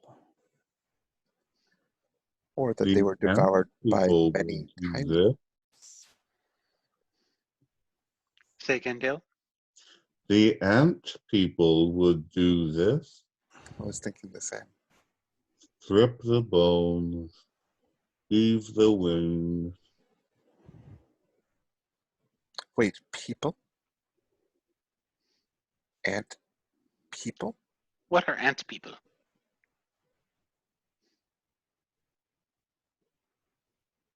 They are the people that live as ants in the ground, always hungry, always together. This is not different than ants.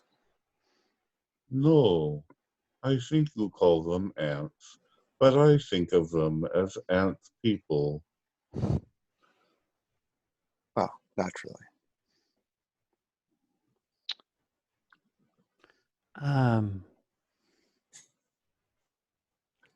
Did you never look at people from a high place and compare them with ants?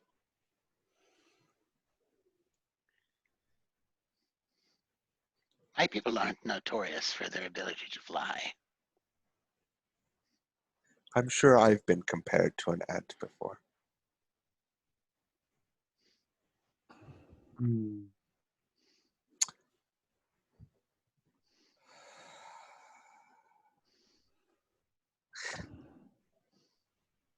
I go out into the hallway. Oh, sorry. Were you going to Sure. say something? And I, by memory, the concentric knots, does it fade as the magic of the letters fade? The visibility of the knotwork fades. Before it fades, I'm going to try to trace the designs. Does Sisyphus recognize the knots? Does this look like so I think what he would know is if this is a remnant of like the natural powers as the Surin people think of them, or if this is human or god magic.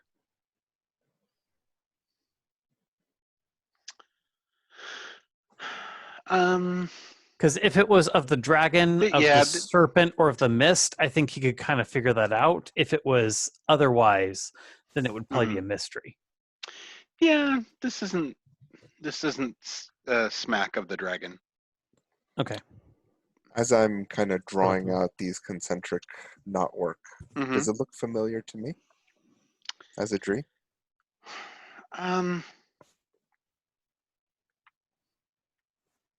Keeping in mind that I did work at an academy filled with other Dree of other disciplines. Of course. Yeah. You're not sure. So, of course, you know, if people are just doodling, or like if a smith is just messing around, you can just kind of make some little interleavy patterns and whatever. But typically the knots are animals, or there's a sort of set of knots that mean things, and this knot seems doesn't seem to be an animal that you can tell, but it seems very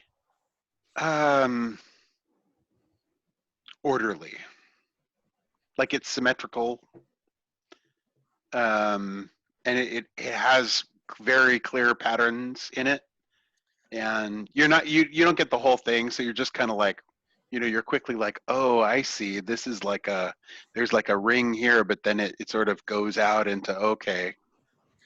As I'm tracing this pattern before it goes dark, do I see what the original pattern was drawn with? No. As in, you're not even sure it was drawn. Right. Like it could have just been a visual imprint of something that happened. Yeah.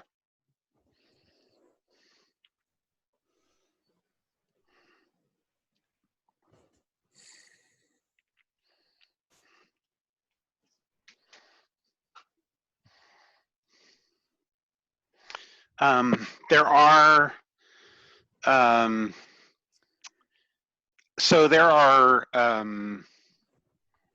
what are called the master sciences that are mostly pursued by crazy people. You have to be very powerful and a little cuckoo to venture into the master sciences, and one of the master sciences is knots. Right.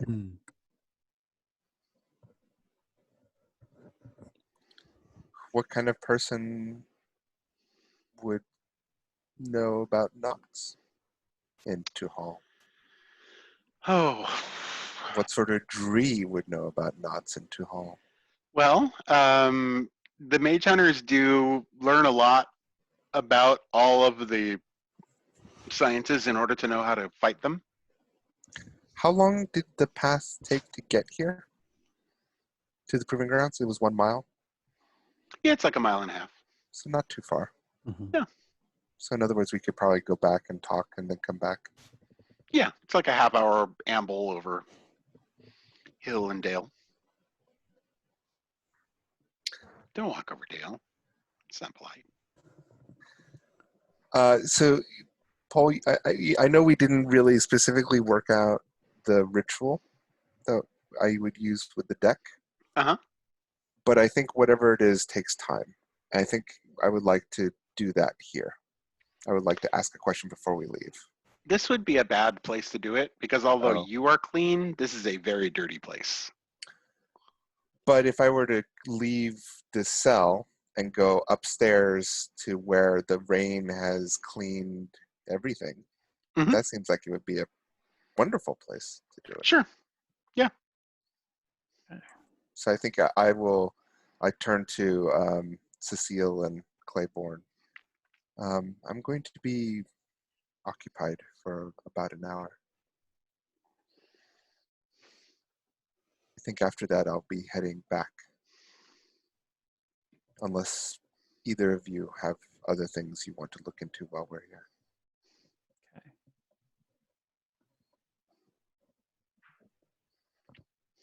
Are you okay, Matt? Yeah.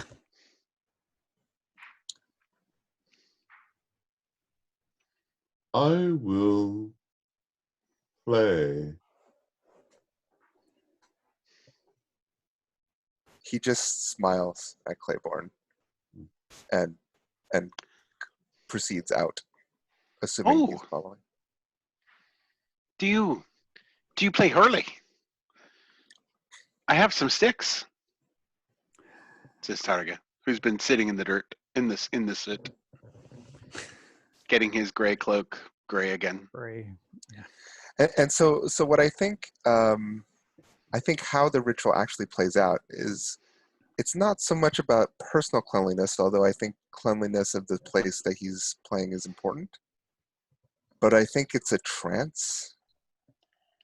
And I think that it's sort of like it's almost like as he's dealing cards from the deck, a person who's watching it and not really knowing what was going on would still be able to sense that there's some sort of narrative that's being played out with the cards.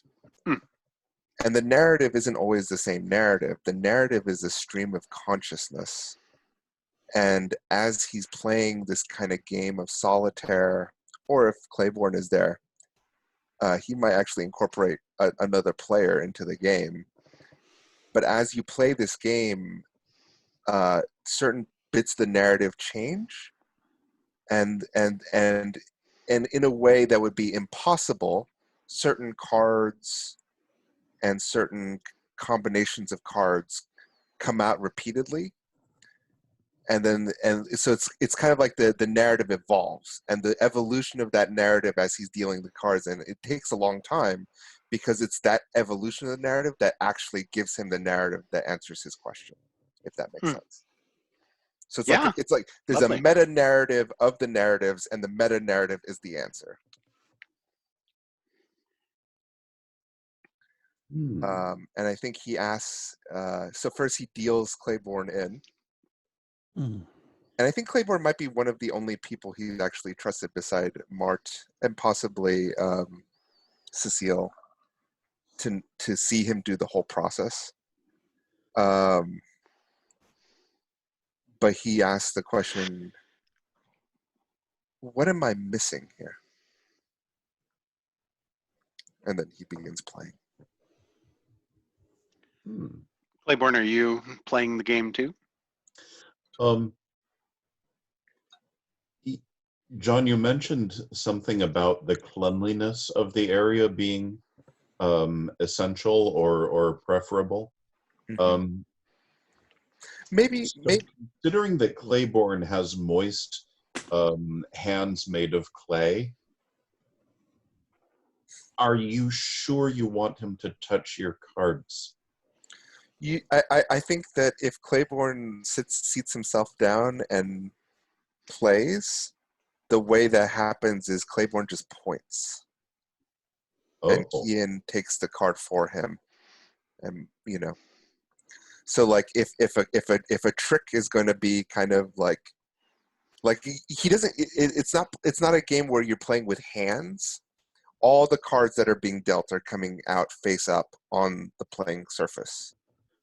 And I think Claiborne can like point, and Kino be like, aha, and move the trick into like another, like into a pile, or move cards around. And that's how that would work. Okay, so I think this is probably what would happen.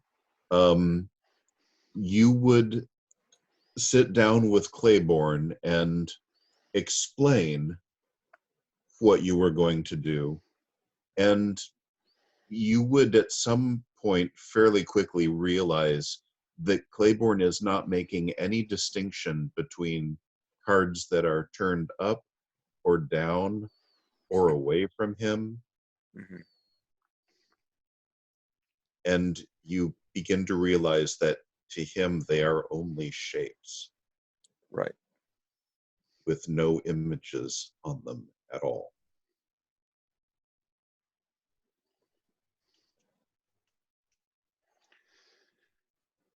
And so before you begin the game, you bring out a pig's bladder full of water, and even though you are quite clean, because it seems important, from experimentation, you wash your hands and your arms up to the elbows, and you wash your face. And you see him take off his shoes and wash his feet. And then he settles into a crouch, and I imagine you have maybe a rabbit's hide, like a well-cured rabbit's hide that's smooth on the inside, that you lay out on the clean blue granite, which is white. Although it's going blue with the onset of night. Even as you begin the ritual, it's growing cold, although that doesn't bother you especially. But the blue moon, Gromgood, is playing a game of hide and seek between the clouds. And so a silver blue light enhances the early evening gloaming as you continue the game, so that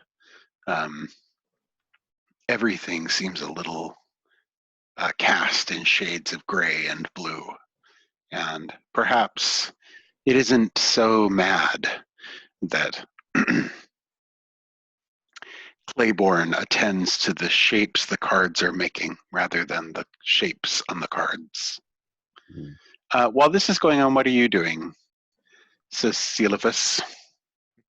So we're not part of this ritual, correct? Apparently not. You could be if you wanted to be, but I think the big thing is they were still wondering about the spirits that are said to walk. And I think Sisyphus is looking for a spirit, and uncharacteristically, he's sniffing, as if he's not looking so much for a spirit, but he's trying to smell some scent of like decay that would represent an area that they had a connection to. So he's looking for the earth that is linked to the spirit rather than the spirit itself. So in the course of hunting for ghosts, you find a body. Oh. There is there are several shafts that go down in the earth, and it turns out a couple of the cells have little sort of narrow kind of murder stairways that go down into little storage cellars or other little hidden places. And a couple of them are used as like a midden heap because they're relatively narrow and they're just kind of shafts that go down.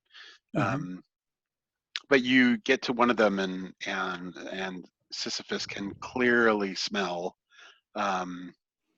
amid there seems to be a natural deposit of lye in the earth down there, or someone has laid lye in there over generations, or possibly both.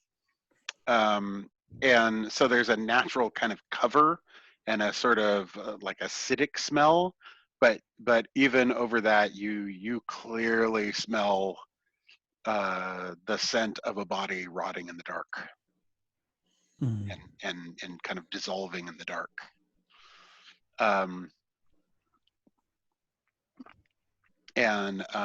So what do you do about that? So yeah, I'm gonna head down and check it out. Okay, so there's like a shaft that kind of goes down into the earth, and then you hunt around, and one of the nearby cells does in fact have a little staircase that goes down. So why don't we just have you, just for fun, make an investigate roll. Okay. To see how interesting it gets. See, I wanted to make a roll, but I wanted to do it once I found the body. But yes, I have diverted you. Okay. From the dead to the living. Or the dead. Pity. From the past to the dead. There'll be plenty of time to get eaten by the dead later. Yes. Yay. All right. So we are going to do... So I probably can't do Earth's Last Rites, but... Where'd that one?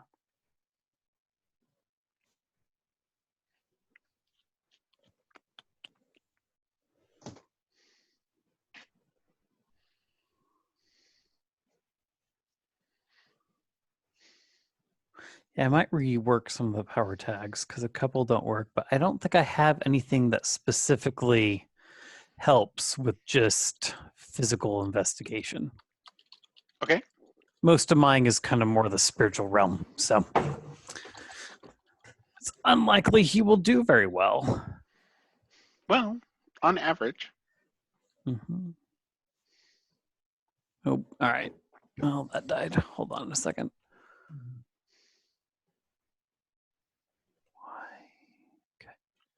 Well, do story tags last typically between sessions, or are they usually only one session? It depends, but typically they're just for the session. Which channel were we doing the rolling in? You can do it in general or in our chat or whatever works for you. Whatever.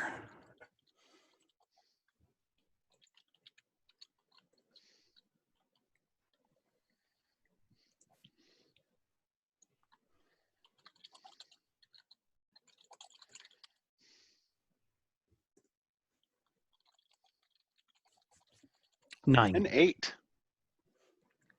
Oh, was there something that went wrong, Paul? Well,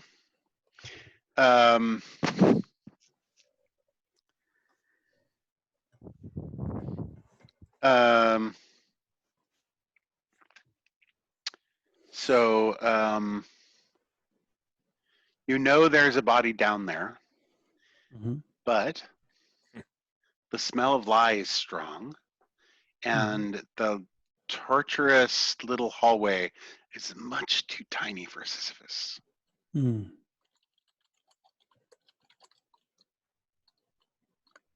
So Cecile has to go down by himself? Well, that's not dangerous at all. All right. He will continue down cautiously. Okay.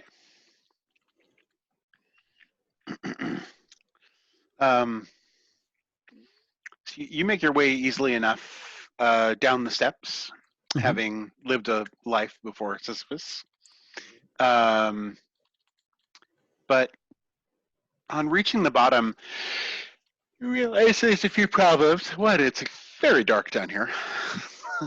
And two, the smell of the earth salts down here are heady and kind of corrosive. Okay.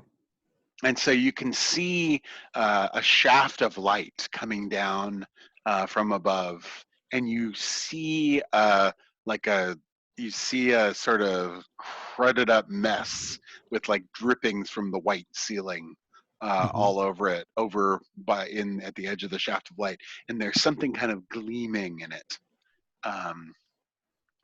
but you can't quite make it out from where you are. So you're going to have to do something about that. Okay. Yeah, he's going to try and make his way closer.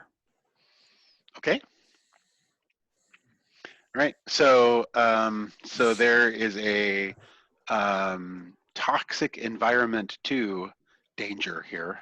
Okay. And so you're going to need to face danger. Okay. In making your way through this area to get whatever is over there. Okay. Sorry to interject. I'm typing up notes. Is that distracting, or can you guys hear that at all? I can't hear it typing at all. I can hear a little bit, but it's not bad. It's just I'll mute background. it anyways. Thanks, Jack. So I think 2 tags that could be helpful are the of one mind. I think that there is a little bit of sense between the two of us. We can still, basically, if I kind of yell out and whatnot, I can still have some support from Sisyphus. But how is that going to help you? Because he can't get to you down here. Because he knows the Earth specifically. This is kind of his domain. Okay. And then I think the Heart of the Dragon, because I am in the Heart of the Dragon. Down here in the belly of the beast, so to speak. It's more like the epidermis of the dragon, but sure. Right. I was and those are the 2 that I think apply. Or what were you going to say, Dale? I was going to say stomach with dissolving acids and so on. Oh, yeah. Right. In the what's the thing that makes bile? The pancreas, in the pancreas of the dragon, but it's near close enough. Great. So roll 2d6 plus 2.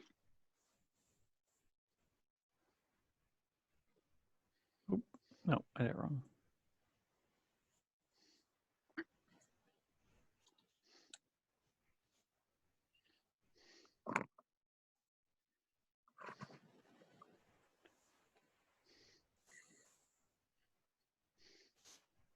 Oh, dang. Oh, damn. That's a 6. That was bad. Plus 2, but it's still fine. That's still, yeah. Okay. Yep. All right. So you reach out for the bundle, and it sort of it kind of what looked like a solid something, maybe with some metal on it, turns out to have been sort of a slick, kind of gross globular mass that you sort of put your hand into. And you kind of jerk your hand back, and there's something attached to it, and you kind of like and it's like burning. Okay. And you kind of stagger back, and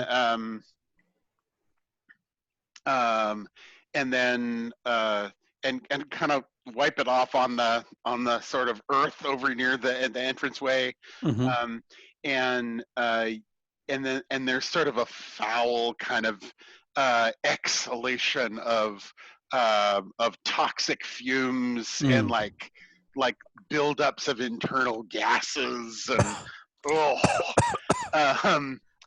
but you realize that one of the thing stuck to your hand that has actually made like a burn scar across your hand is a silver bracelet. Okay. And you managed to get it unstuck from your flesh. And so I'm going to give Cecile a status of toxic burns 2. Okay.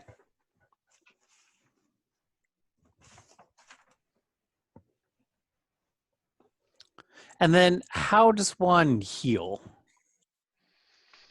We'll get to that later. This. Okay.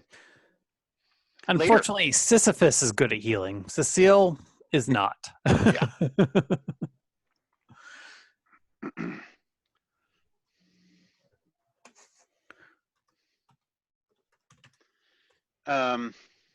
Toxic burns 2? Yeah, toxic burns 2. Okay. I made a note of that. And so we'll talk about healing later, but in terms of afflictions, if an affliction reaches level 5, it's relatively debilitating. And if it reaches level 6, it's life-threatening. Okay. And 7, you're just dead. 7 is like evaporation. Okay. Do you ever take penalties or no? So it depends. So basically if a status tag applies, then it applies. So if he was trying to do something small and dexterous right now, I would apply toxic burns 2 as a -2 penalty. Okay. To an action.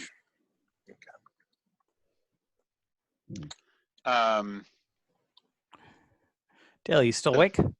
Yes, I am. Okay. I was just thinking about the system and how that actually makes a lot of sense. Well done. So you get back up to the top and back up the stairs, and Sisyphus is kind of risen up and filled that part of the hallway, right? And is looking sort of stony and menacing. And as a total counterpoint to that, having approached apparently sometime after you kind of stumped down there, Terga is playing a game, playing a little game with himself that's called a little game of pick up sticks. So he's sitting kind of spread-legged like a child, and he's dropped the sticks between him, and he's using 2 of the sticks to try and lever sticks up and get them onto the outside of his legs, which is apparently how you win. Okay. And he looks up as you approach. Oh, my goodness. No. You know. Oh my goodness.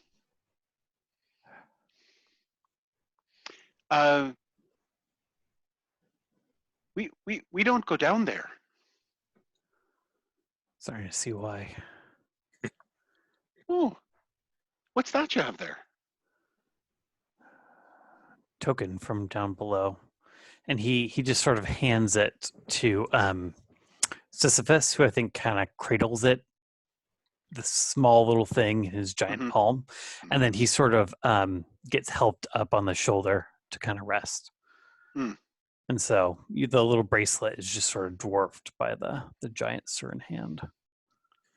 I wonder why Ben would have thrown away a silver bracelet. Ben? So the curious thing is, can Terga understand Sisyphus? What do you think? I think most humans wouldn't bother to understand the old Surin. It would be more common among some of the other races. But if he really is touched, he does really seem to be. Yeah, he might get it.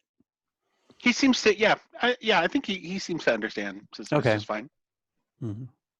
Yeah, I think Sisyphus kind of growls and asks him who Ben is. Oh, Bin O'Dare. He's one of the exhibitionists. What does he exhibit? Oh well, riding and spear mostly.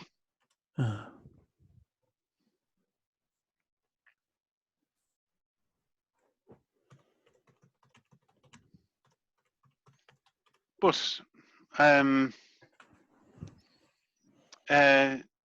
there was a whole story that he would tell about that bracelet that's kind of long-winded and mean.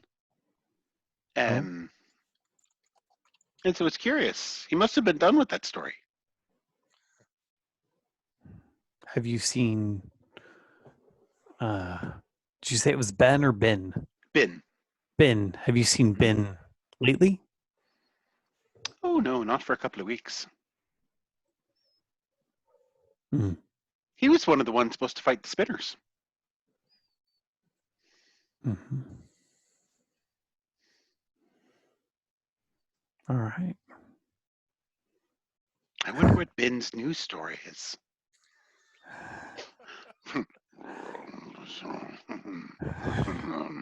It's always quiet under the earth, says Sisyphus. Yeah. That's a very short story, particularly for Bin.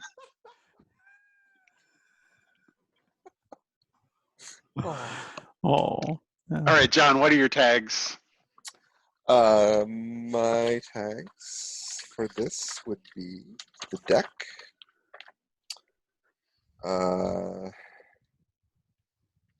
the ritual, and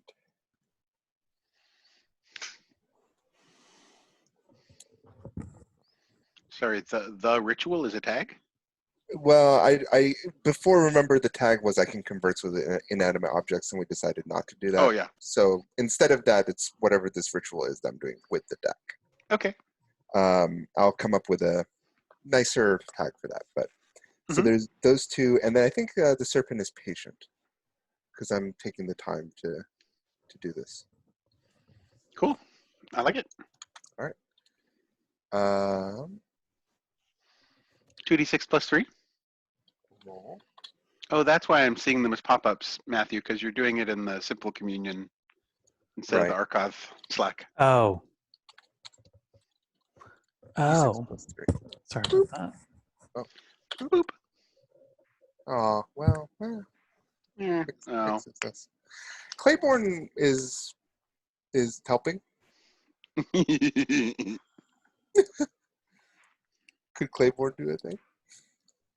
Oh, but he's not here. Dale's not here.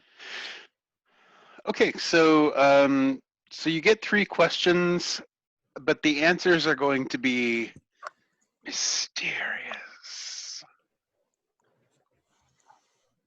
Although I know that in crafting this, I have definitely set this up for this, but I'm going to still be so angry when I find out I'm talking to Merrick.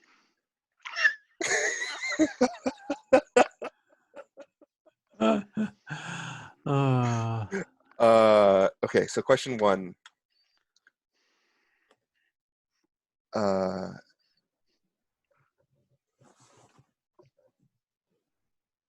Who conspired to free the spinners?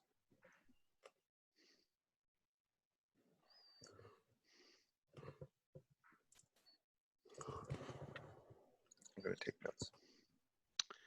In spite of their best efforts, even they did not. In spite of their best efforts, even they didn't? Mm-hmm. Oh, okay.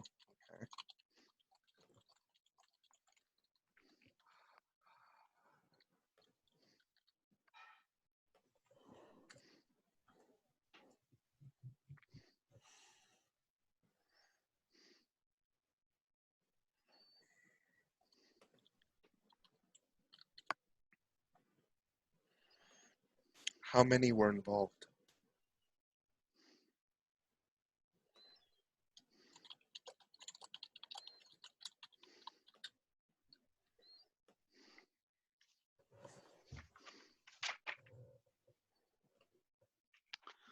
4 and 3 and 1.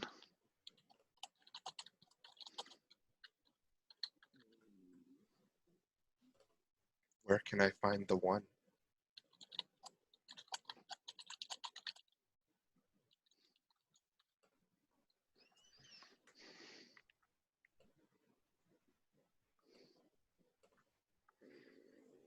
At the other side of that knot.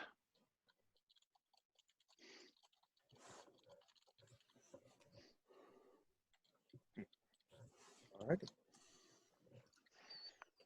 Those answers were so frustrating, which means they were very good.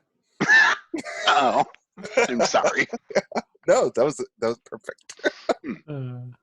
I feel like I learned something without being able to articulate any of those things. Yay! That's good, though. Yeah, no, it's perfect. All right, well, as the blue-white face, the silver-blue face of Brugon gains her freedom from the clouds and stares down directly on the proving grounds. With a long sigh, Kian finishes the game and loads the deck back together, folding it inside the thick, soft rabbit skin and secreting it in his weatherproof bag.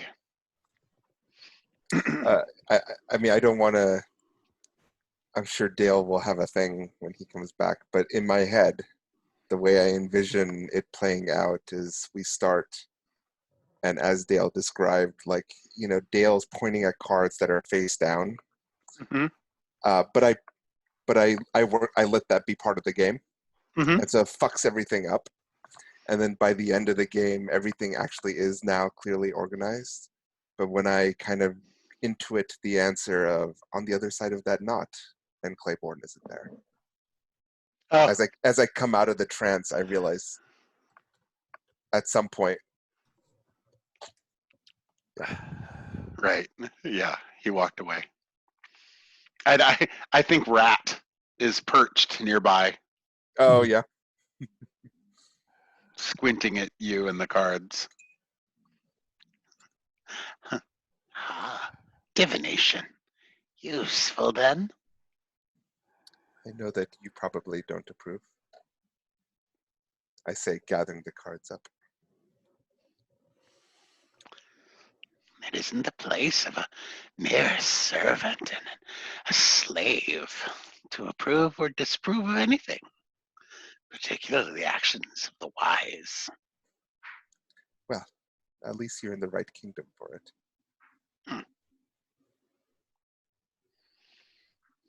You're in good company, I say, putting the deck under my cloak. And so I think we'll stop there. Okay. Yay! Seems like a good place. Yeah. So Dale is trying everything, so I assume he's outside right now, dancing naked under the full moonlight.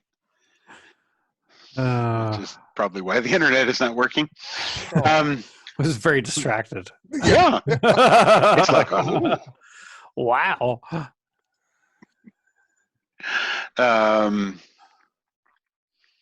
Great. So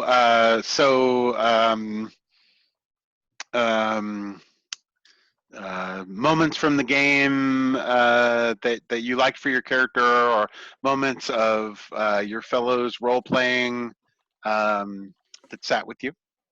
Okay. Just as a sort of like, ooh, process. So the introduction to the character was fun when he was kind of impressed upon by magic that we sort of dispelled a little quicker than usual. I don't know. I like that. I like the descriptions of magic in general. Our little run-in with the serpent, trying to kill one of my characters, was kind of fun too.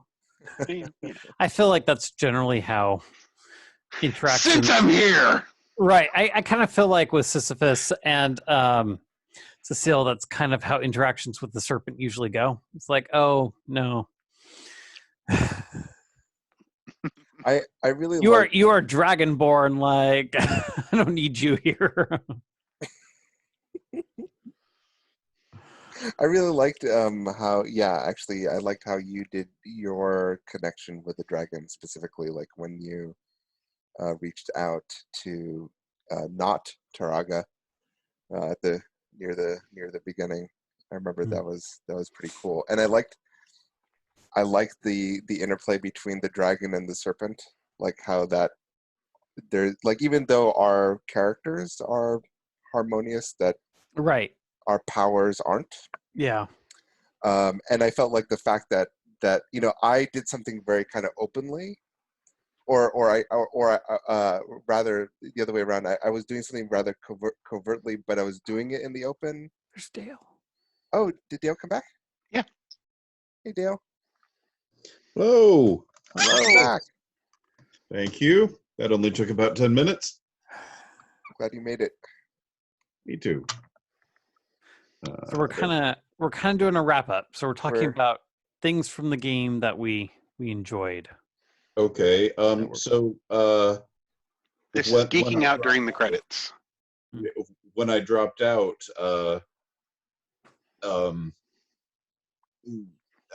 Cecile was being injured by a silver bracelet, and that's the last thing I heard.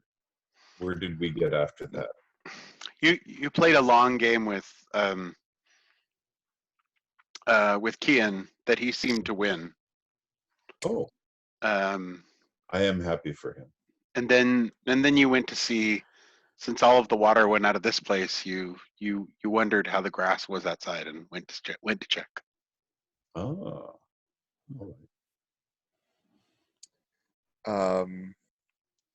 So, John, you were saying that the like you were doing something secret, and then the serpent's power came in, and it made it really obvious. Or the dragon's power came in. Oh, the dragon's power came in, and it blew it all up. Right. And like there was just something about that interaction that felt both harmonious in terms of like our personal relationship with the powers that we work with, and also the relationship between those powers out in the open, which is not great, or kind of volcanic. So I thought that was really neat. And that's kind of how I think the dragon's power works in general, is it can kind of build underneath the earth and be a little bit subtle, but once it comes into its own, I don't think there's much that's subtle about the dragon's power. Right. Because the dragon is, in a large sense, earth and stuff and matter. Well, and fire. And fire. The thing I found interesting was that, really subtle elements. the thing I found interesting was that if my understanding is correct, like you did the dragon's power, and it was the interaction with the serpent that that set it off. Like it's fine if the serpent wasn't there. Right. But the serpent was there, and then yeah, and it's kind of funny because my character, interacts with the serpent, but the serpent is mercurial and very hard to control. So yeah, I really like that. Right. And my god is dead. Yeah, there's that. But we're still using some sort of power that comes from something. So. Pretty active for a dead power. I know, right? Say. That dead guy, he gets around. It's like Weekend at Bernie's. Yeah. They're an addition. I also loved Claiborne. I loved the interaction with I loved when we were both kind of playing in the cards in the end. I liked when you described his outward appearance after the rain went upward. There was something else. It was just on the tip of my memory. I did like him kind of going around and kind of filling with the dust and everything. Just this kind of idea that Claiborne is change, and sort of this collection of I don't know. There's sort of this like he is permanence, which is kind of fun when both of us are serving established powers that made the world, And Mhm. Claiborne seems to be something newer. There was something Claiborne said that Yeah. I loved. Oh, I'll remember it later, but I loved how Claiborne treated Taraga like he made sense. yes. He made perfectly good sense. I don't understand why you guys didn't. Oh, well, this wasn't what I was trying to remember. But one thing I loved was when Claiborne talked about the ant people, Mm. Oh, and yes. I was Yeah. like, you're talking about, like, I knew Claiborne enough to be like, oh, you're just talking about ants. But Claiborne then was like, well, haven't you ever looked down and looked at them and just saw people as just ants? Like, I really like that. Well, That was yes. Why should it not work the other way as well? totally. Mm. Huh. So, late one evening, possibly months or years later, a spirit child finds a new path of limestone available, and a Oh. lost granite mother, trapped in granite because she was killed by granite, Hmm. finds her child who was trapped by limestone because was killed by limestone, Mm. Hmm. and find a place to finally meet and find resolution.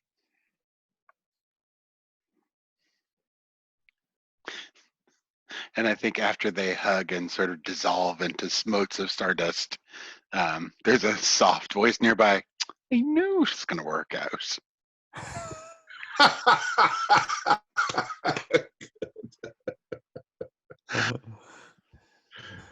Nice. Oh. Alrighty, so does any of that turn into a help or a hurt point for each of you? You each get to generate one for your character toward another character. I think I hurt John's character.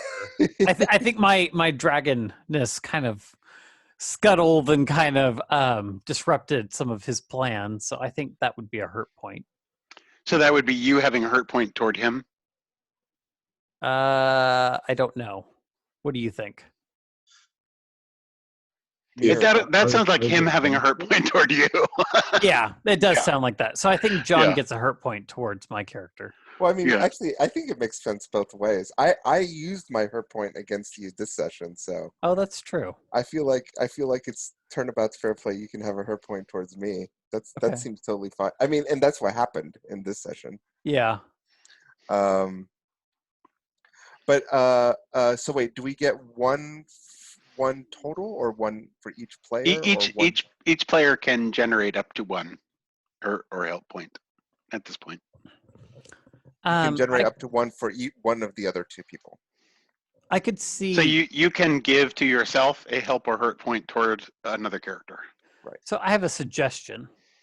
Mhm. But I feel like Dale could have. I feel like Claiborne specifically could have a help point towards John's character, just because he's been dealt into the game, and I could Oh. see that coming back later. That he still has a part to play.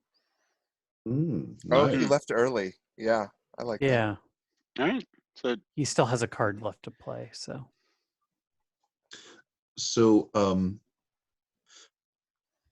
one of Claiborne's things is the ability to feel and to some sense and understand and to some extent move minerals and chemicals about. Mm. And so I'm wondering if a soft clay hand may be able to leach out the remaining acids from the claw of Cecile. And so we'll start next time with a there's a little sort of training montage that'll be available soon, or Okay, it cool. could be a training montage. It could be anything, Hmm.